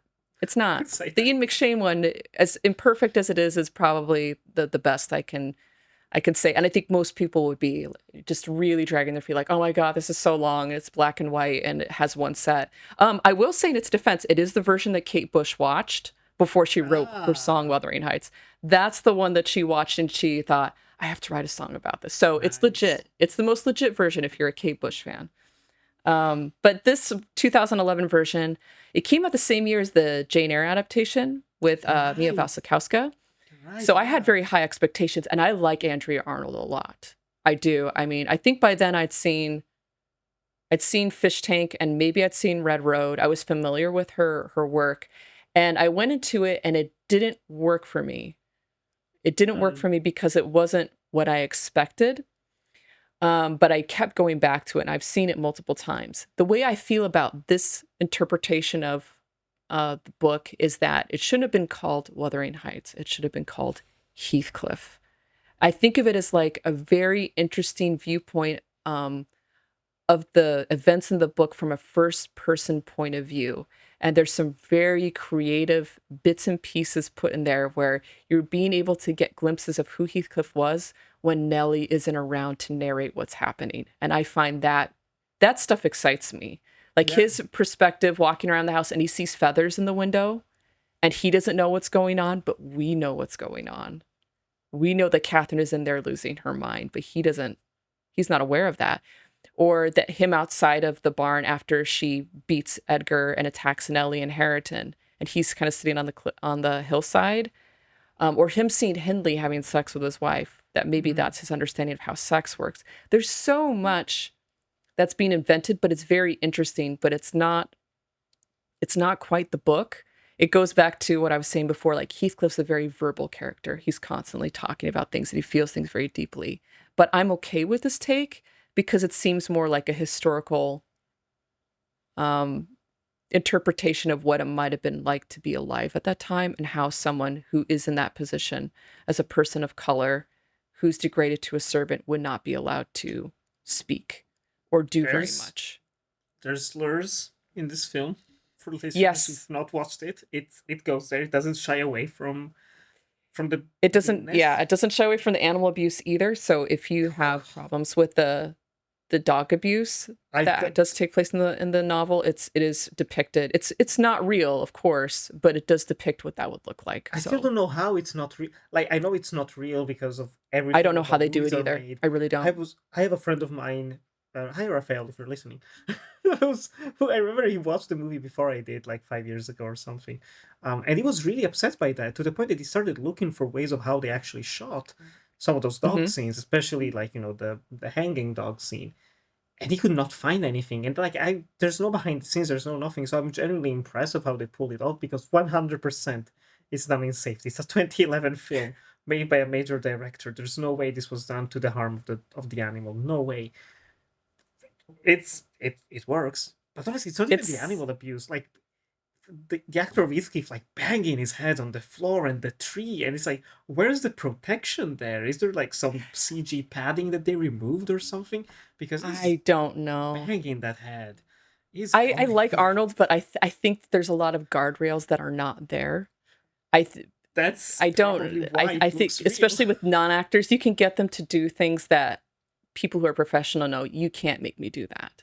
So there is some questions about that I have, as much as I enjoy Yeah. her work. Some of the Um, punches as well, right? There's like Yeah. they do look and sound. I mean, of course, sound design can be done in a very clever way, but they don't sound like film punches. They sound like They you sound feel real. the hair and just like that wet thud on the skin. It's like, Yes. oh. It's like I it's think that uncomfortably- was real. Oh yeah. And she does have a tendency to cast non-actors that do have volatility. Unfortunately, James Howson and don't act Solomon again Glaive, after. yeah, they don't act again because they end up being arrested. Both of those actors ended up being arrested for very serious attempted assaults or on people with weapons or stalking, things like that. So we have not seen either of those men show up in other things. And it was the same with Katie Jarvis, who was in her previous film, Fish Tank. Who I kept thinking about while seeing this version this time, and thinking what I expected more was the emotional volatility that you see in Fish Tank, and then her follow-up to this one, which was American Honey. And I rewatched that recently. I was expecting a lot more of that that kind of feralness among the characters, the kind of unkempt, like children left to their own devices, fighting, obviously attracted to each other, not able to control their emotions or follow etiquette or anything. I thought that would be more in this version of Wuthering Heights, but it is a lot more staid. I kept thinking of Katie Jarvis being cast in the Catherine role instead of Kaya Scodelario. And I thought, because that's what I expected, someone that could get very angry and is very unpredictable, and you could believe might be manipulative or abusive or lash out, and be more of more pushing back against Heathcliff. And fortunately, I do give Arnold credit for casting someone of color, but it is the book does talk more about the Romani community and then also South Asia, where I think it's more likely that Heathcliff is someone mixed race that probably comes from the South Asia, the Middle East, maybe Egypt, like Northern Africa. So a Black Heathcliff is interesting, but we're eventually going to get into I have an amazing take, in my opinion, on the new version that I'm sure someone else has already said, but I've got to say it. To me, Heathcliff looks different than the Heathcliff we get in the 2011 version, not to discount what Howson did, especially the fact that he never acted ever is insane to me. He was able to handle some things well. Other scenes, not so much. You can kind of tell he's struggling. You can tell that sometimes he's struggling. And I did wonder, because Arnold had problems with this production, she actually doesn't like the film. It's a shame, I think. Yeah, because it wasn't what she wanted it to be. And there's theories I have about that, whether it's maybe Heathcliff did have more dialogue and realized Howson couldn't do it. Or that she had to cast Scodelario because she was in Skins, and maybe she was the actor she didn't want because she isn't quite Catherine. She doesn't have that. She doesn't have that, like I said, that feralness, that wildness that other Andrea Arnold characters have. Which the younger version does a little bit. Yes. And it's Beer. Shannon Beer, they're wildly different. They needed to cast someone like Shannon Beer. I liked what Beer does in the film as the young Catherine, although she's too young. And she has a lot foisted on her, like her having to do the I am Heathcliff speech. And I'm thinking, this girl is 13 years old. This is a lot to foist on her, and she's not a professional actress, because none of them were, except for Scodelario. So, and even then, like, she was 19 at the time. It was like, she's the closest. Older than she is, but it's like, yeah, that's. Yeah, when I accurate? read that she was 19, I thought that is that right age, but she does look like she's 25. The ages are I wrote down the ages for all of the actors playing, and it is consistently just way, way too old. It's really something. There were just another speed run. The two I watched between 92 and this one. I did watch the 98 version with had the oldest people who played them, and they had them play them as children, which was Who's in the 98 excruciating. version? It's Robert Kavanaugh, Orla Brady, and Crispin Bonham Carter as Edgar. And Kavanaugh was 32 when he played Heathcliff. Orla Brady was 37 when she played Catherine. So she's a 37-year-old playing a 12-year-old in some scenes. But the main draw that people come back and watch this for is that Matthew McFadyen plays Hareton in the second half. And it's like the sweetest, most articulate Matthew McFadyen. Because Hareton hangs dogs, you can tell that it's implied in the book that maybe Heathcliff showed him how to kill dogs. Mhm. It's in one of Isabella's letters that she sees Hareton hanging a dog off the back of a chair. In this 1998 version, there's a scene where Kathy is spying on Hareton to figure out who he is, and it's him holding like a Labrador puppy and like kissing its face and being like, Gucci, Gucci, goo. Complete opposite. That's where Hareton is landing at this point. It's like, isn't he great instead of who he is in the book? Fan favorite. Oh, yeah. And it's Mr. Darcy. So everyone wins. And then very quickly, there's the 2009 version that has Tom Hardy, Charlotte Riley, who became his wife. They met on set, and Andrew Lincoln from The Walking Dead playing Edgar. And this also takes liberties with things. It just kind of does the same thing as 1939. Like they were children and now they're in the 20s and everything happens in a few months, which is not the case with the book. But it sells it enough where you're like, okay, this is just all happening very fast. They're adults. They act like adults. The characterizations are different. There's things that definitely don't make sense. Like everyone's being racist toward Tom Hardy, and Tom Hardy is a white guy. And then they do go into the second half of the book. So I give credit for that. It's I just think the wigs look insane. Long hair. Hardy's wig is not that great. But I will say this to give Hardy credit is that I think he's, out of all the actors, he's the one who's able to nail how Heathcliff is verbally and emotionally. The way when he speaks, it's like that's how that character would speak. He has long speeches. There's like a lot of venom, anger, desire, breaking down because he does love Kathy, all that sort of stuff. It's there, but it's not quite right. So that one was kind of a fail as well. But there's things about it that are good. If you just buy it at face value, you're like, okay, this is their take on it, and they're in their 20s. Fine. But yeah. And they did change things that he kills himself at the end. He shoots himself in the head instead of just dying. Which I get, I guess. Mm-hmm. Just more like you need something more than just he dies of pain, heartbreak. Yeah. Just starving himself to death, kind of. Yeah. I think sleep deprivation. I think it's sleep deprivation, starving yourself. Your immune system goes down. He probably did catch something. The windows were open, and he probably died of exposure. That's how I kind of read the end of the book. A slow suicide. His regret. Cause of death on the coroner's report is regret. He had regrets. Too bitter. Too bitter to live. So I guess that's the speed run up to 2011. And strangely enough, I'm sure there's been adaptations in between, but yeah, there's this sudden but sudden jump to 2026. I also would not be surprised if in 10 years or so we get some like Netflix miniseries or whatever trying to remake Wuthering Heights, but it's all maybe I mean modern day adaptation. Why not? They've done that happening sooner. They have. They did one in 2003. It aired on MTV, and it was Wuthering Heights in a high school. There's several others as well that I have not seen, where it's like in English private schools, or they're in college, or it's kind of like a bunch of rich kids, like the MTV shows like The Hills or Gossip Girl, like that kind of ambiance. Like they've done that. I'm sure they're all terrible. The 2003 version I did see when I was I don't know when I saw it, but it was bad.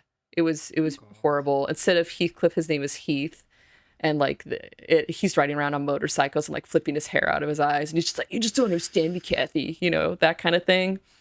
I thought there was like a Jacques Rivette version as well. That That's one I actually, couldn't find, and that I one bet that actually one's changes the name decent. of Heathcliff.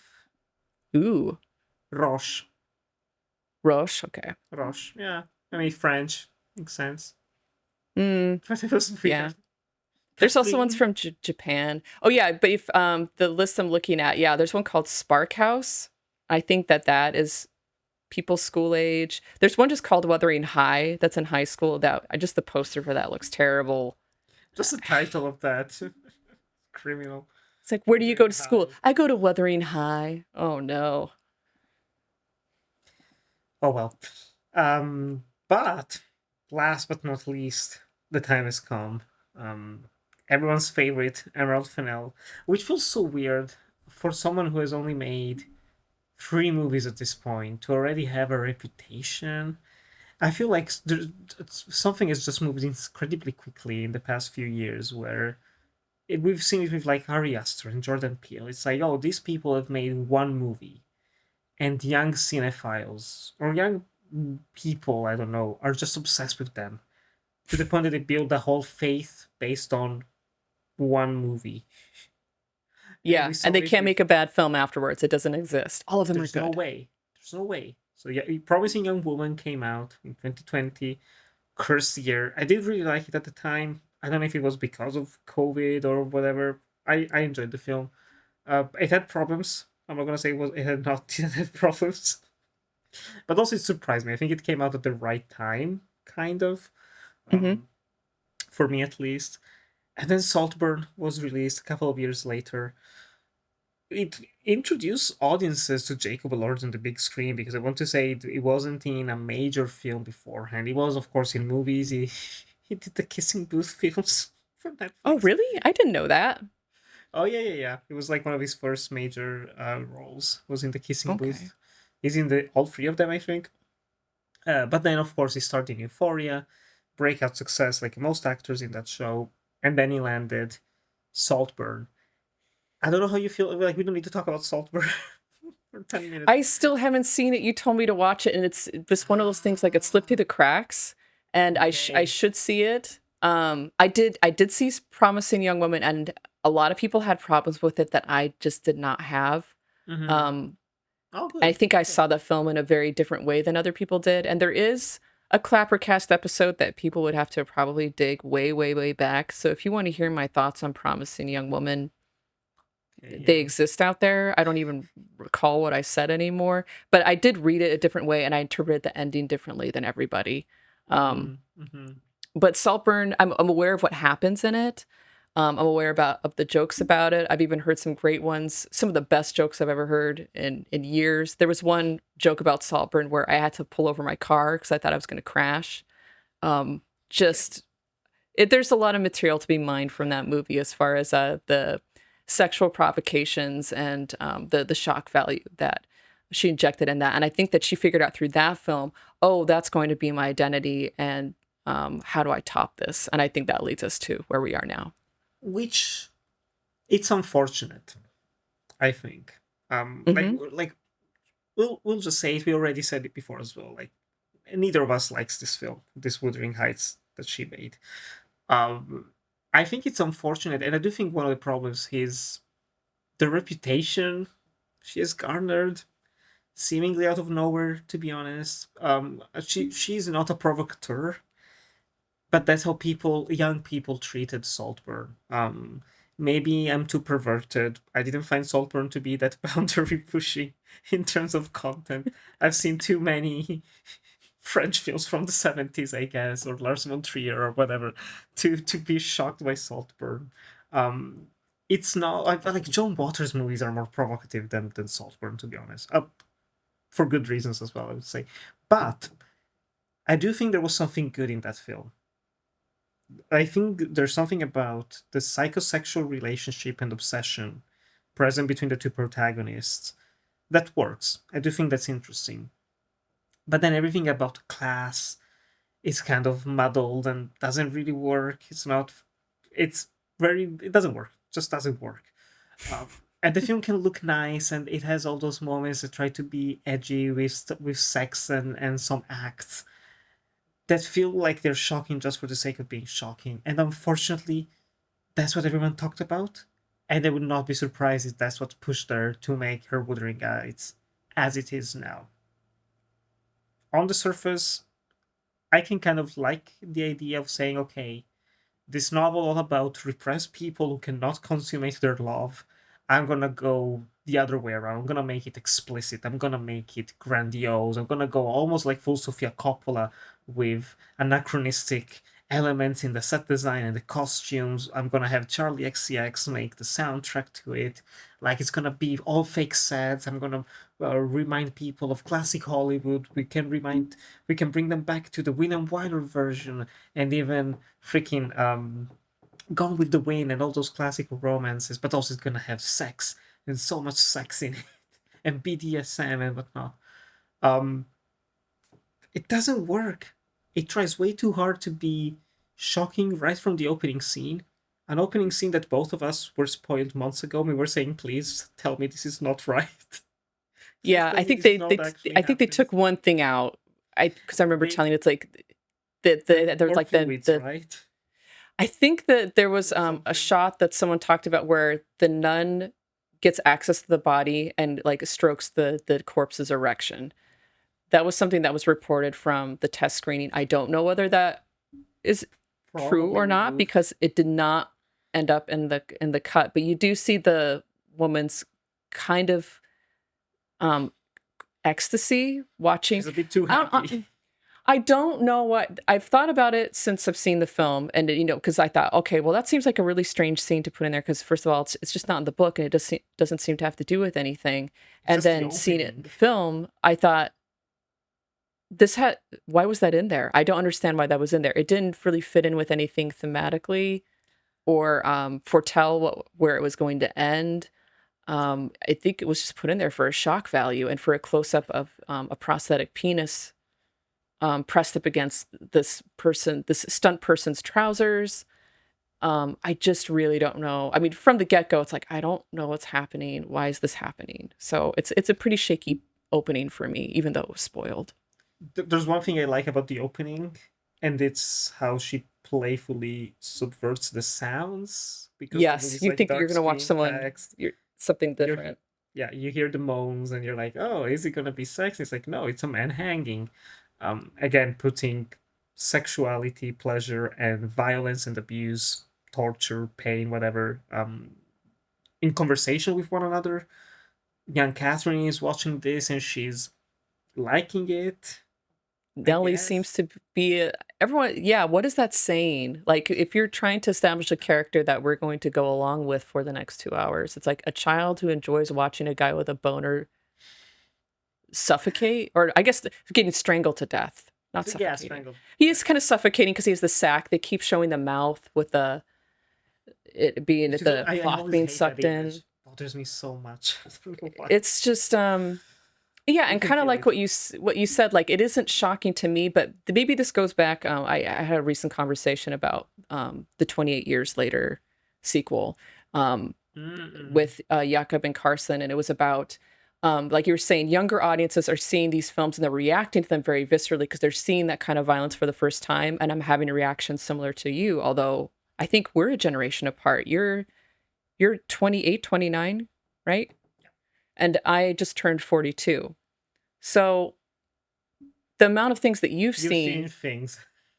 I've seen things like there was complaints about 28 Years Later, and I said I watched New French Extremity, which is like people being tortured for very long sequences, not because I want to, or I was thinking about In My Skin, which you and I have talked about, which is a woman cutting off parts of her skin.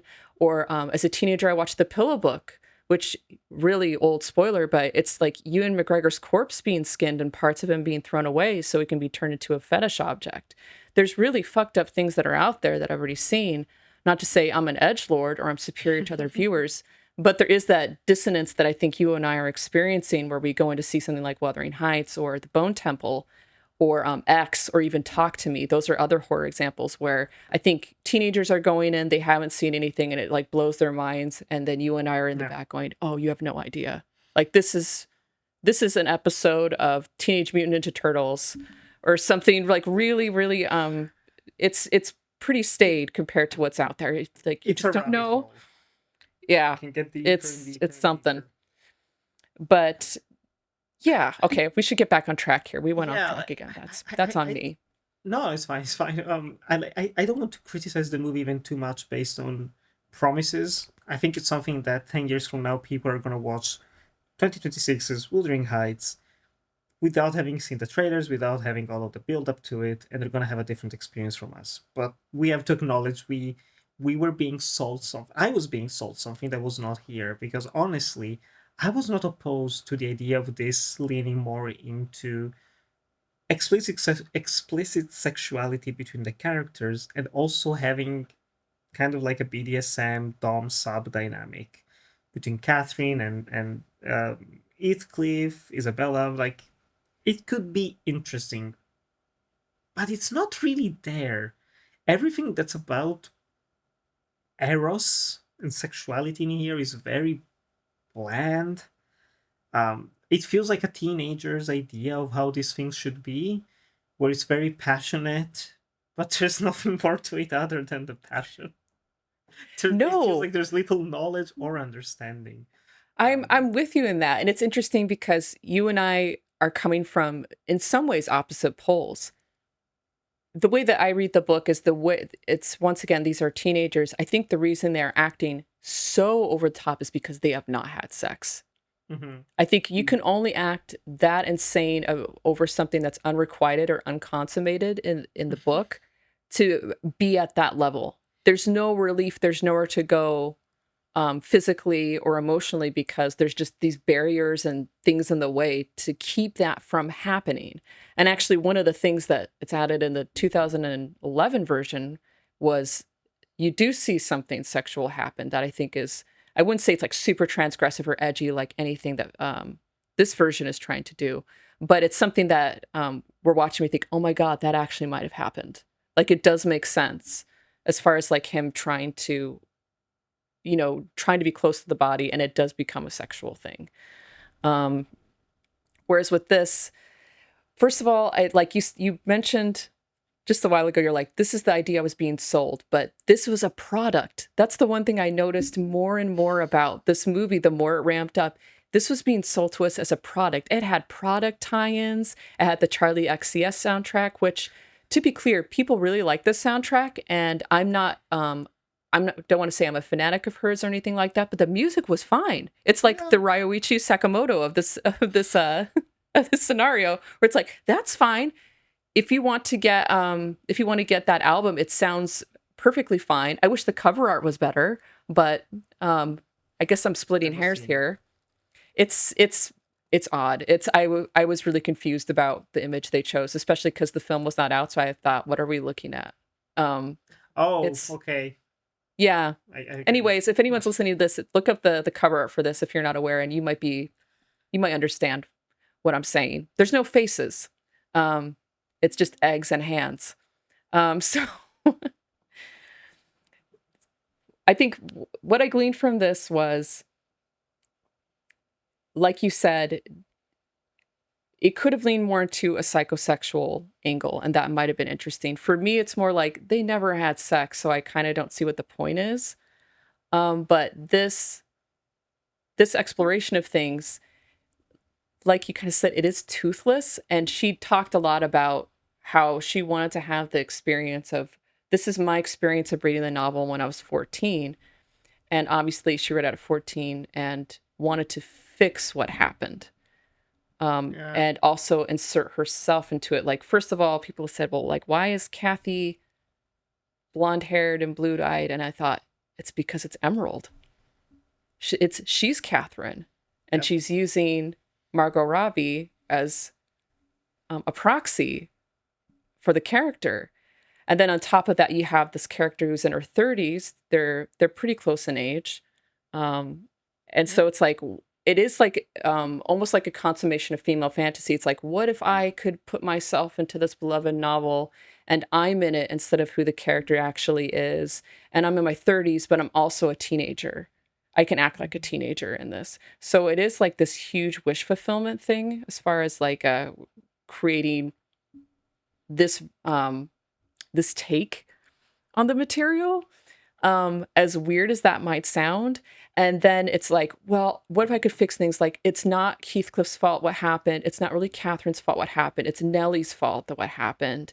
And what if I can make it where like they knew about that, and then the whole movie just becomes about pretty rich people having an affair?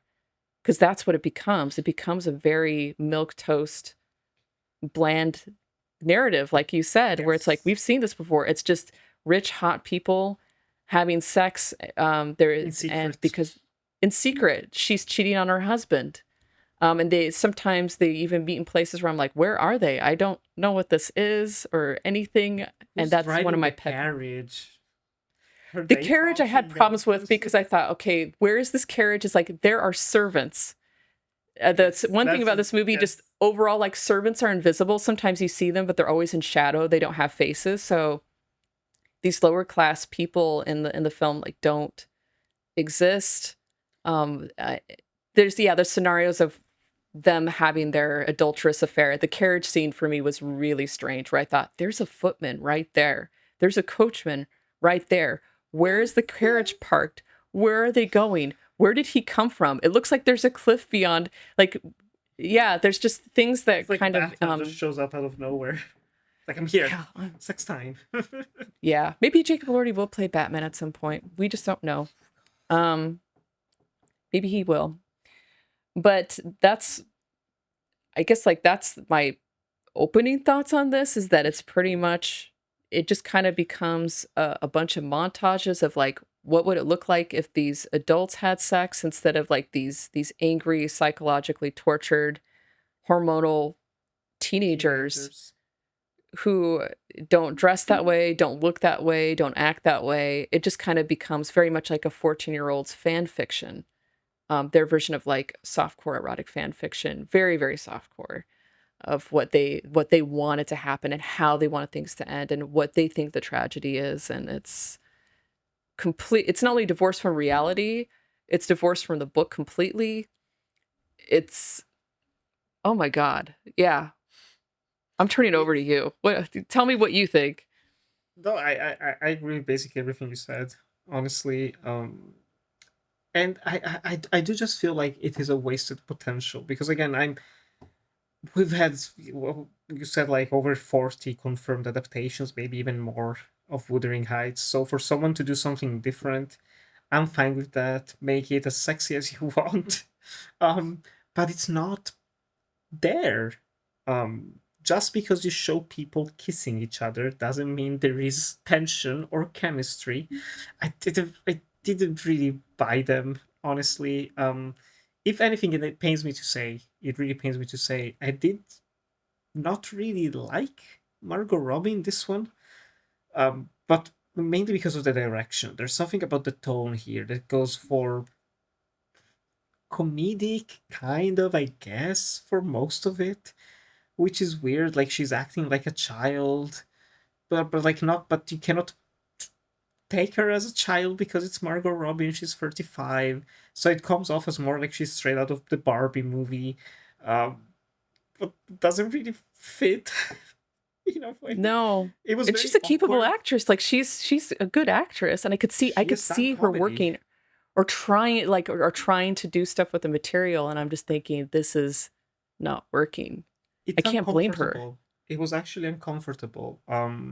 Which is a shame because I did actually like the rest of the cast. I did not know Hong Chao was in this film. So when I saw that she was Nellie, I was like, yes, I like this. I forgot the Alison Oliver who plays Isabella.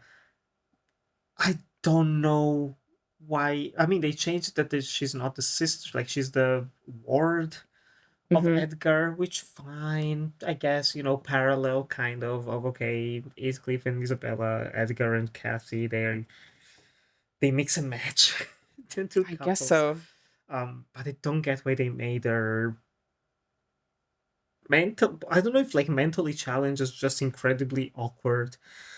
Introducing her with that awkwardly long speech about Romeo and Juliet, which is meant to mirror the relationship between Catherine and Heathcliff, which was like, no, no, I no, was no, really confused about that because we're not she's doing this. arguing she's arguing that the nurse character in Romeo and Juliet was at fault, and I thought, okay, so Emerald Fennel hasn't read Romeo and Juliet either. I can't think of any way that the nurse character in Romeo and Juliet is at fault for anything that happens. But it's just to set up But like, Nelly oh, is at see, fault, though. yeah, Nelly is the villain so of the film. it's yeah, exactly. But Okay. that's not in the book either. So it's just like I'll prove that I'll foreshadow that Nellie is the villain in this movie adaptation by talking about a play where about another character who isn't a villain. But And what?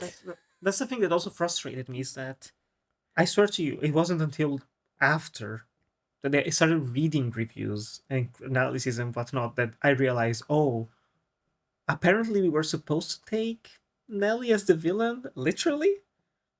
Because when Yes. the scene plays out, I was like, oh, it's Catherine who's overreacting and she's being childish and she's not able to communicate with someone and she's reacting impulsively and she's mistreating this poor woman who's always been by her side, taking all the bullshit for her entire Hmm. life, just taking it in silence and just following orders and whatnot. It's like, oh no, okay, no, we are supposed to think badly of her because she Hmm. got in between these star-crossed lovers, the protagonist of the greatest love story ever told. Okay, why? Yeah. I Um, don't I know. it's something my sister brought this up. I watched this movie with her, and she was like, "I find it very uncomfortable that the only people of color in the movie are like negative forces." Because Exactly. Edgar is played by Shazad Yes. Latif, who's also very good, and is also portrayed as like this like boring man in bed and in life who's just like he's treating his Yes. wife right, but he's not Jacob Elordi, I guess. Yeah, like that's the crime is that he's not who she loves, which is Yeah, fine, but which then is fine, but I didn't think about here's it in the moment, but I was like, yeah, like the Asian no, I walked woman away with the being same a thing where I thought man. I don't want to be that person because it seems like someone who's trying to get traction online. Like I'm going to tweet about this or my letterbox review is going to be this, It's but I secretly just racist. I could not ignore where it's like I just find it weird that like the two people of color who cast in this film are the villain and then this is how Shazad Latif put it. He says like I'm the cuck. He's like I'm the cuck in the Yeah, story. yeah, true. And it is a the way that it's written is a very thankless one-dimensional depiction of who Edgar is. And to loop back to what I was going to say before, I mean, I followed where the film was going or how they were promoting it, and I did watch an interview with most of the cast, and Shazad Latif was sitting there, and and first of all, like they didn't ask him or Hong Chow very much. They didn't say very much until the end of the interview. But it kept cutting to him, and then it was like he would say something, and then Jacob Elordi would say something, and then it would cut back to Latif, and I look back and be like, "Why the fuck is Jacob Elordi playing Heathcliff? Heathcliff is right there. Shazad Latif could have played Heathcliff. That makes more sense." And the other thing is, He has the presence. He could pull it off. I don't know if he could do it, but he looked more like him. And one of the things I realized from this brief interview I saw and then seeing the film afterwards is that they had to cheat things visually with him. Because when you see the whole cast together, you realize like Shazad Latif, I think, is a bigger man. I think he Hmm. might be, I don't know how tall he is, but he was more physically imposing. Like he had like broad Oh shoulders. Maybe his god, he's physicality has 185 changed. meters. I don't know how that is in feet. I don't know either. 6 feet 1.25. Okay, so he's tall, like Very Jacob tall. Elordi. Like, if you see this again, watch very carefully that shot where Heathcliff approaches the house in the rain and Edgar is waiting for him. They had to put Jacob Elordi on a stool so he towers over him. And by the time I saw the film in the theater, I thought, oh my God, they had to make Shazad Latif look small They compared do. to You're him. right. You're right. They had to cheat and they put the mustache on him. They did everything they possibly could to make him look small and boring, and they directed him to act like a cardboard cutout. Um, I don't know why that decision was made. So even just from seeing 5 minutes of him where I'm thinking that he looks more like Heathcliff. I've seen him in other things, mostly comedy, to be clear. The way that I know Shazad Latif is because of his role on Toast of London, where he plays Clem Fandango. I'll put a link to that as well because he does these scenes with Matt Berry that are hilarious. But he's done drama as well. So yeah, it was just another thing that was really discombobulating to me as far as the press leading up to this, where it's like, yeah, we have a white Heathcliff, and yeah, we have a 35-year-old Catherine, and we're having Shazad Latif play Edgar, and I'm looking at Shazad Latif and thinking, you look a lot like Heathcliff, and you're not playing him. And I know you're just one guy. There's probably a ton of guys who would physically match the description of Heathcliff in the book much better, but they're not here. They didn't get the job. Yeah. It's, I was also not particularly impressed by the set design. No. In a way that could have worked if they pushed it more. Again, everything feels slightly restrained, even though it's trying to be overt and loud and boisterous, or whatever other term you can use. It's very in your face. It's not a very subtle film. But, like, yeah, they have this miniature for Wuthering Heights, and it's very much falling apart. But I don't know. There's a couple of nice shots. I think the black sunset, the red sunset when Heathcliff leaves. It's like this hero shot of him on the horse. I think it was like nice shot. Why not? But again, the tone of this film is so bad. And outside, I don't even really care about some of the changes they made. I know some people. I mean, some of the things they say are weird. There's like the moment early on. I don't know if you definitely must have hit you. It's like how are we gonna call him? Let's call him Heathcliff, like your dead brother. That's shown up in other adaptations too.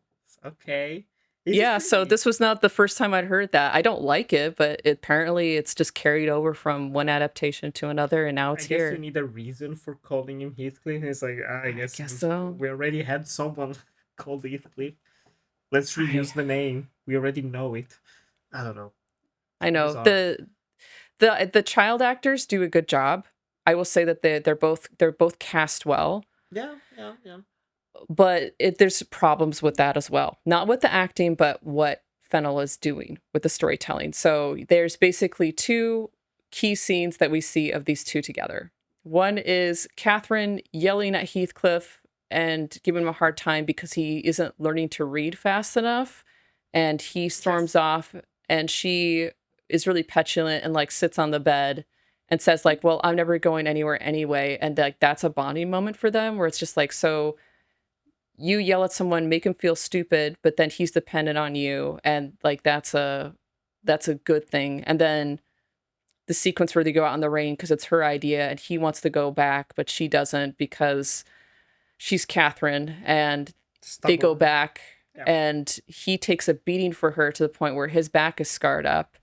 And that's it. Like, that's what they bond over, is basically she gets to act however she wants. He takes punishment for it. And that's the fleggling, like, childhood love story that we're supposed to be rooting for. And then when it cuts to them, the ideal man, it's once again, it goes to that female fantasy thing that I have a problem with, which is like, I can treat a man like complete shit and do whatever is good for me and not care about him. And the only thing that he ever thinks about is either protecting me or desiring me or sexually servicing me nonstop, how I want to do it. And, so it's basically very much almost goes back to that line from the 1939 version that Isabella says, where she just says, you want him to do everything for you while you have it really good. And he just kind of like exists outside, emotionally starving to death like a dog, which that's not the book either, but that's what Fennel is trying to point out, is like, oh, this guy, his entire world should revolve around you.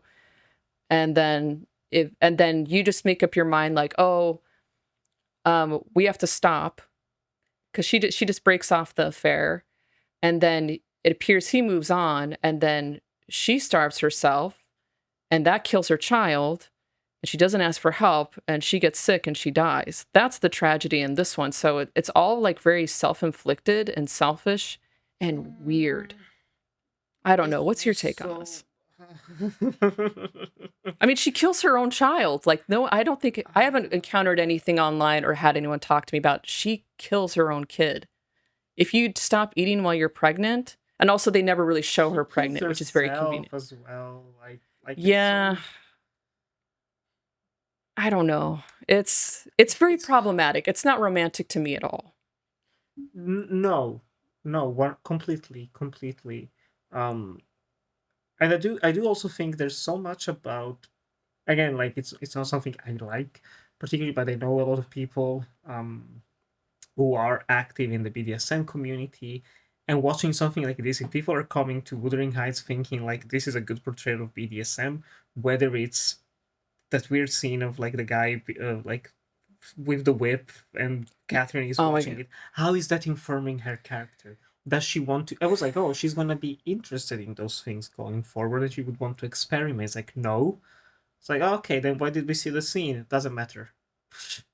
Well, it's also weird because those are characters in the book as well, which was just very. It goes into that fan fiction realm. Like, what if Joseph and Zilla were hooking up in the barn with, like horse gear?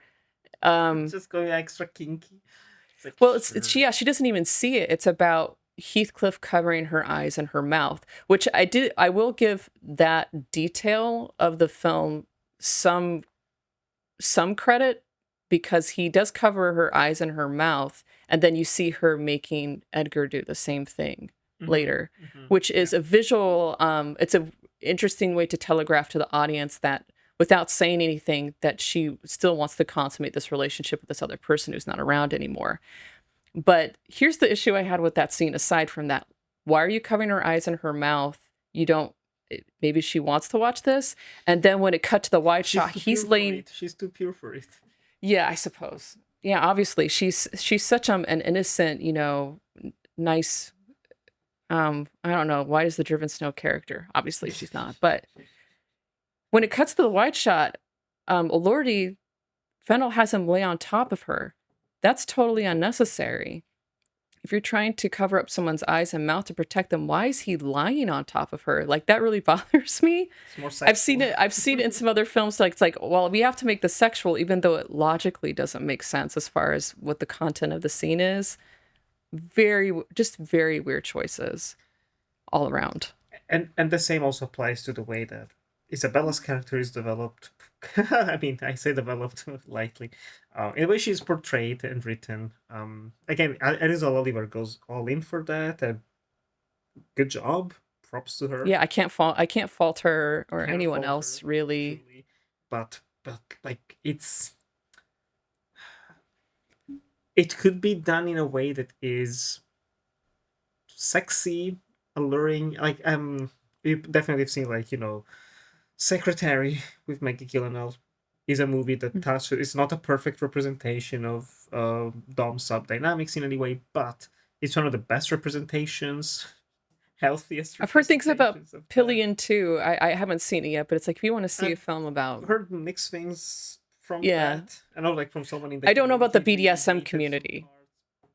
Someone from the BDSM community really critiqued it, but just for the lack of talking about consent and like checking in and aftercare, like some things like that. I think it's easier to just. It's so easy to just show like the degrading aspect of those things, humiliating even. I don't know. It was just like, I was thinking this is gonna send the wrong messages to so many people in one way or the other. Some people are gonna condemn it as like this horrible thing and look at what he's doing to this woman, and other people are gonna be like, I can't wait to be in that same relationship. I think there's even reviews like, I would like Jacob Elordi to do that to me, and it's just like I've said in other episodes, like, that's not a review. Like, just keep that to yourself. You don't have to write that so I can read it. Yeah, just don't tell me. No, thank you. But I think it's put in there specifically to absolve Heathcliff, because they do frame it in a way where it's like he gets to treat her as badly as he wants, but it's with her consent, which is different from the book, where this is a domestic abuse situation. It's not spoken, but it's possible that Linton was conceived by rape. There's various serious things going on with the Isabella character in the background of Wuthering Heights, and we only get glimpses of it through her interactions with Nellie and her letters. And of course, she doesn't live very long, because I think if you go through enough trauma at a really young age, your life probably will be shortened, especially in the 1700s. You're just not going to live that long. But in this version, it's very much about, well, yeah, he gets to be terrible to her and he's lost his mind because he's lost Kathy, but it's all with consent, so it's okay. And that's that last wink that Isabella does at the end of her that the fireplace that she's chained up like a dog scene, where she looks at Nellie and winks. That to me really illustrated, like, they had to put that in there visually to make sure the audience knows that she's okay with being treated this poorly, so Heathcliff is not a villain. And once again, like, that's not who the character is. That's not the book. It's just, and I hate having to say that because it makes me sound like a purist, but it's just ridiculous. It's yeah. Ridiculous is a good word for that. Yeah, and I if you do know people in the S&M community who are talking about their feelings about this, that's very valid, because I'm not from that community, and I'm not going to profess I know a lot, but even going in and seeing the scene where he sneaks into her room and he said, like, do you want me to stop, over and over again, I knew that they were kind of putting that in there, but even me on an instinctual level, I'm thinking, no, that's not how this works. And again, it's also played for laughs, and there's so many scenes where I'm thinking, you don't need to play this for laughs. I mean, I laughed as well during one scene. I think maybe you laughed as well. I don't know. But I was confused. I was like, how am I supposed to feel in this moment? Catherine's father is dying. She goes to see him. He's on the ground, and it cuts to the I did laugh. With 200 bottles of wine. And it's like, oh, that's a comedy shot. It's like a comedic reveal. But Catherine's father has died. Yeah, he's dead. And it's not a fun scene. I was like, no. Okay. And everyone laughed in the audience. And I was laughing as well, but I was just confused. Like, but I don't want to laugh right now. Like, why are you making me laugh? Why are you taking Maybe I didn't laugh. I don't know. It was like I responded to it. I think like my eyes probably got really wide. It was like, what? Whose decision was this? Like, who okayed this? This is perfectly really symmetrical, like 200 bottles on one side. Yeah, like, it's absolutely ridiculous. I mean, and it's aside from that, the fact that the father was kind of, they did away with Hindley. And of course did away with the second generation altogether. All of the complications with that. The father survives until way further into the story. Oh yeah, like past the marriage and everything. Yeah, it's just, I don't know. It's just there. At that point, it's telegraphing to me, like, this is there for dramatic effect. You should feel sad. Everything is exaggerated. She kicks at her father's body a little bit, but that doesn't really matter, because this scene is just here to engineer another romantic fantasy of, like, I will walk away now because my father is dead in the rain, and then Heathcliff will follow me and we'll be able to start our affair. That's the whole thing this version is building up toward, is these two characters being able to have an adulterous affair as consenting adults, instead of two, like, I don't know, thwarted children who are losing their minds because of the complicated psychological connection they have. This is a totally different story. Yeah.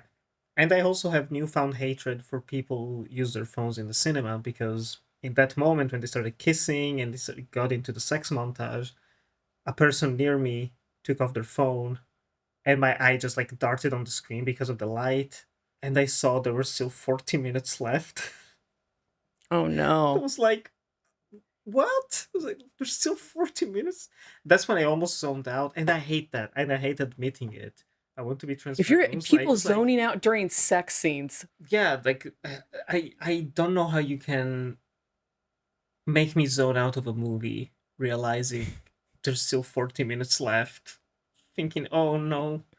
But not, like, I was not frustrated. I was just frustrated. I was not angry at the movie per se. I was not thinking about, like, this isn't like I was I was like, this isn't like the novel, just like with a checklist. I don't like when people go with the Hmm. checklist, like, I was like, there's 27 differences in this version, but this one only has 7. It's not a math equation, okay? But it got to that point, and like now I'm getting back to your question about the ending of the film. I'm sorry, took the long way to get there. Um, that part made me upset, and I don't know why. Am I getting softer with age? Maybe, I don't know. But I'm so tired of trying to shock just for the sake of shocking and going fully, like, especially knowing the novel, knowing the source material, and we both know the source material, and we both connect with the second half and the hope for the future and all of that. To completely deny any of that by having also this gratuitous, like, soaking red blood dripping, creating this gigantic pool of the forced abortion. I don't know the right term for it. Like a miscarriage. Sorry, Yeah. miscarriage. It felt ugly. It didn't feel tragic or sad. It just felt ugly. Heathcliff lies into the bed, like you see the corpse covered up, and he lies into the bed and he's crying. And it cuts to the shot of them as children. I was like, of course, it's gonna cut to the shot of them as children. It's just like the Andrew Arnold version. It's just like so many other versions. They have to be to remember the good old days. You're crying now, but remember the good old days when they were so in love with each other as 12-year-olds, I guess. Yeah. Wasn't it great when she used to just boss me around and get me beaten for something that wasn't my fault? That's my I problem. think I think I have a problem just with that. Like, I mean, okay, in yeah, this version, if I put myself in that position, I'm yes. in, and I mean, you too. You put yourself in your position. I was raised with somebody who did that for me. I would do anything I possibly could, Hmm. anything to make sure that that person was okay. And then I was thinking to myself, like, well, yeah, I do think like that. And that's why I'm going to die alone. Hey, Mm, that's a joke. But it's just like, yeah, it's people who think when I encounter people like myself or other people, it's like, yeah, those are the people who are not in relationships for some weird reason. They're like, then they're seem to be, pretty, uh, pretty reasonable people. But I guess that's what not a lot of other people are looking for. They're looking for Wuthering Heights. But yeah, if I was raised with somebody like a half brother, something like that, who does as much. I mean, they even show him as teenagers before things start going off the rails. He's really patient with her. He listens to her. They do very pull patient. pranks on each other. There's the thing with the eggs that comes back, which I thought was an interesting addition. It's kind of gross, but it does. It's a narrative device. It's fine. Yeah. He's very kind. He's nice to her. So I just don't understand.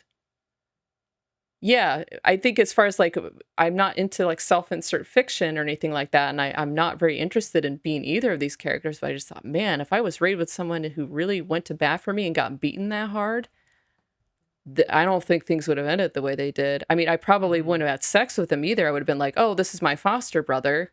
Now he's a servant. He's being degraded to a servant. They don't actually explain that. That was another issue I had is that there is no he brings Heathcliff home and he says I'm going to turn him into a gentleman, but then eventually he just starts taking on manual labor around the house, but it seems to be an excuse for like, well, we need to have Jacob take his shirt off Heck and he needs to yeah. like move hay Best he scene needs in to the move hay film. around.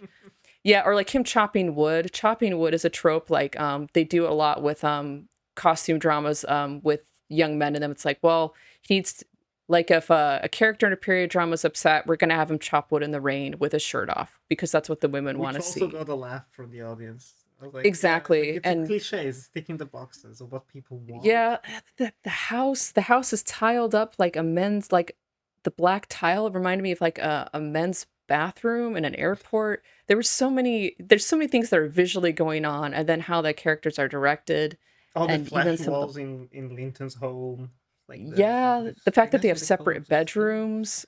That the house was a little bit nightmarish to me. It did remind me of something you'd see in a music video or like a really high-end commercial, like the really Nine dark Inch wallpaper with Nails. sparkles and with sparkles in the wall. It was I don't usually notice stuff like that, but it was just way, way, way too much. Like no one would ever live here. I I mean, think it would actually be bad for you, like psychologically, to be around color schemes like that for extended periods of time. And maybe it eh, was. Maybe that's why everyone died. maybe, But yeah. well, not I everyone can died. kind She of died. get the height. Like, it feels like she almost wanted to go for the Sofia Coppola approach of like a Marie Antoinette, where it's like it's Hmm. all too much. But But Marie yeah, instead of Antoinette pastels, works. it's like yeah, the production designer knew how to kind of balance things where it's like, well, this is Versailles. Let's see how we can um maximize the Yes. color schemes and the richness and the textures of certain things. Um, but But with again, this, the it's all problem. like, yeah. Sorry, finish. Sorry. No, I was gonna say the problem with this one is that everything is dark. It's like, well, I want to do Marie Antoinette, but it needs to be a dark gothic romance. So everything is desaturated and it's shadowy and dark greens and golds, the flesh walls, the lack of furniture, Mhm. bright reds. Edgar's room was frightening to me. I just thought like that's too much. The All the dark green. greens, the living room The freaked me perfectly out. matching gush jacket as well, like same Oh, shade. it's too much. It's too much. And that's Which just my humble opinion. which can work, but again, I've said it many times. I'll say it one more time. Last time, it's the tone. Hmm. If she went for the darkness in the tone itself, like actual darkness and dirtiness and griminess, you can still have the colorful set, but then play into the nightmare that you were talking about. I'm not watching that thinking like, oh, and then probably like definitely someone has written something like, oh, Catherine, she gets what she wants, but she's getting lost. Like the walls are just the same shade of her skin, and she melts and blends into them. She's losing her identity, though she truly is, and everything here is colorful but empty and hollow. It's like definitely someone that says those things. I don't know. I was like, this could be like she looks okay to be honest. Doesn't look like Yeah. that bad a place to live, and she's playing around, and there's a swing. 45-year-old woman on a Yeah, swing. that scene was She, very, very strange. Where it's like, these are yeah. adults. And Why it's not? it's Why very, not? very odd. So everything, yeah. Yeah. I did not like this film. No, and So everything about it just didn't work. yeah. And I did I like think shirtless Jacob Elordi. I did think in general he was fine. Not my yeah, favorite Heathcliff, but I think he's a good this is only actor. the second time I've seen him, and he has potential. I think he did the best he could. He was believable in the scenes I saw him play, and You should uh, watch Priscilla.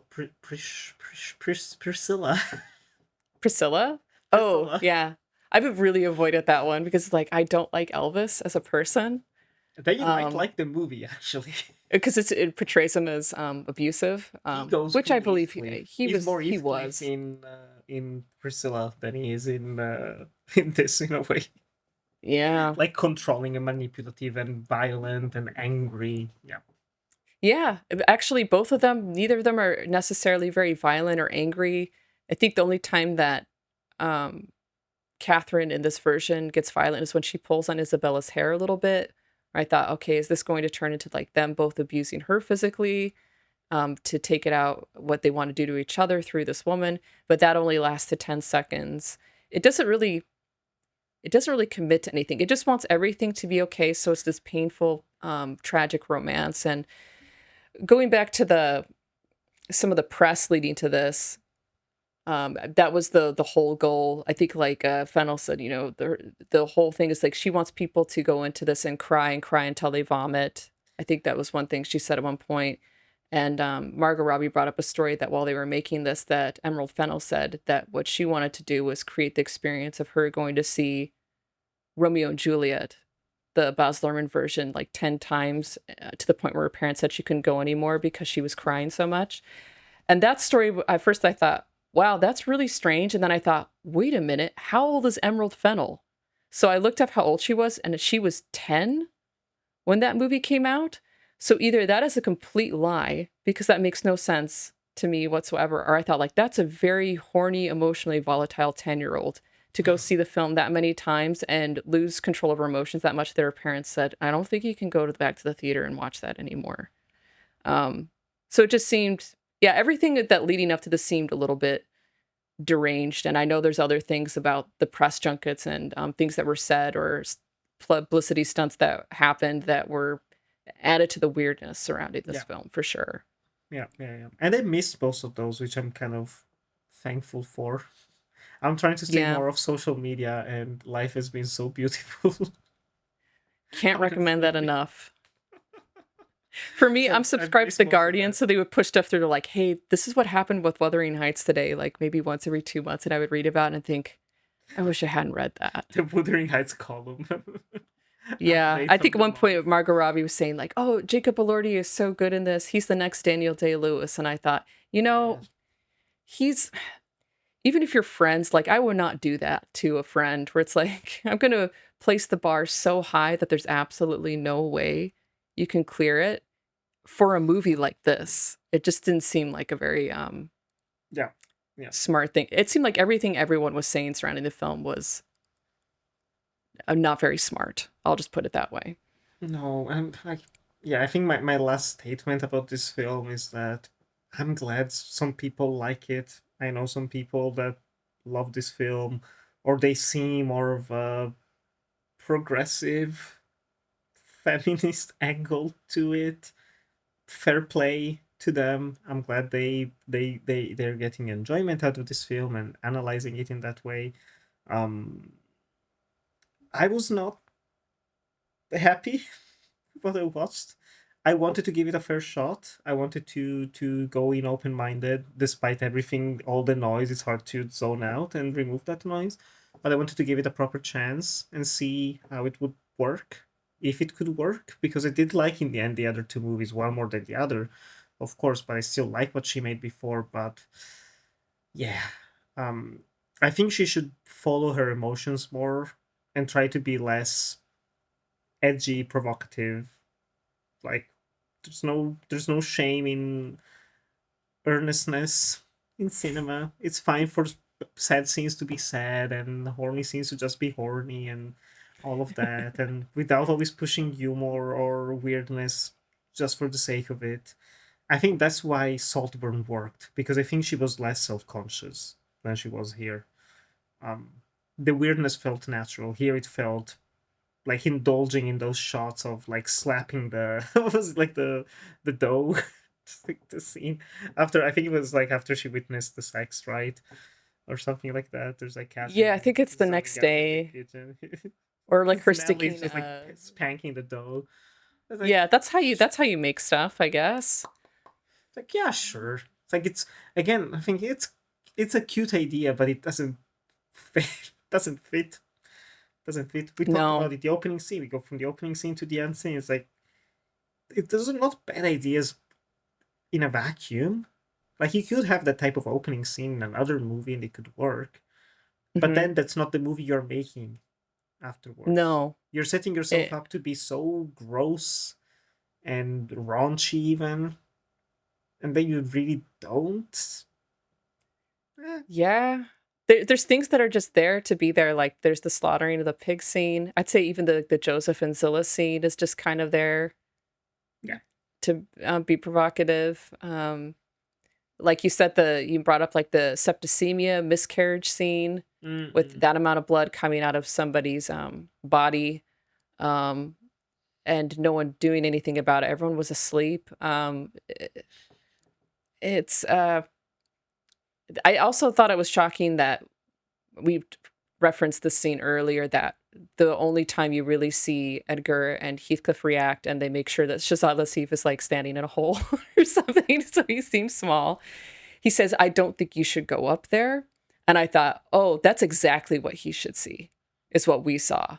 And so I was really shocked that she even pulled back on that Catherine was this perfectly preserved, wrapped up, beautiful corpse, with like the taupe Has to be beautiful. silk, just like the shroud and everything. And I thought, no, he should have walked in there and he should have just seen what we saw, because that's the reality. But I think this film doesn't really want to be, it doesn't want to confront reality. It's selling us something. Even the end with like the montage of the kids, those memories are linked to her not really being there for him ever and just kind of using him for her own purposes. And he took it. And it's a shame because I said, like, there are emotionally resonant things, like the scene where she's ill and there's the 13-year-old Heathcliff's hand reaching out from underneath the bed and putting his hand on her leg. That's an emotionally resonant moment. Or when I mentioned, like, the covering the hands and the mouth, making her husband do that, and he doesn't know what that means.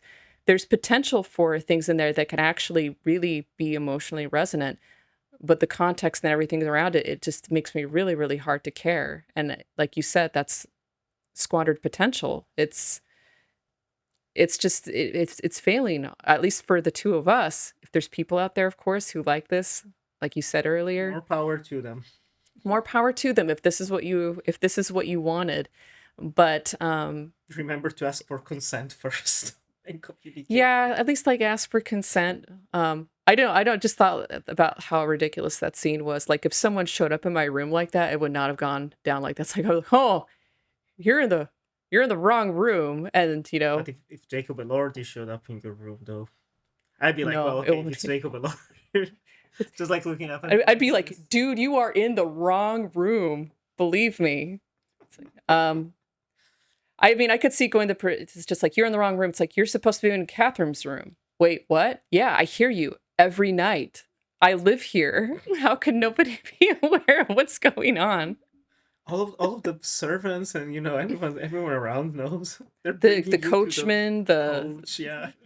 the footman, the cooks, everyone knows, but they don't exist. They don't have names. They don't have faces. And Nellie's supposed to be a servant, like you said, but in this adaptation, I think I wrote it down a note at one point where I said, I don't think Nellie's a servant. I don't see her doing anything. She does, like, sit down and read books, or something like that. kind of. Yeah. Oh yeah, and they kind of say that, like, she was a bastard or something like that. So Catherine saying mean things to her makes her orchestrate things so Heathcliff overhears them during that climactic speech.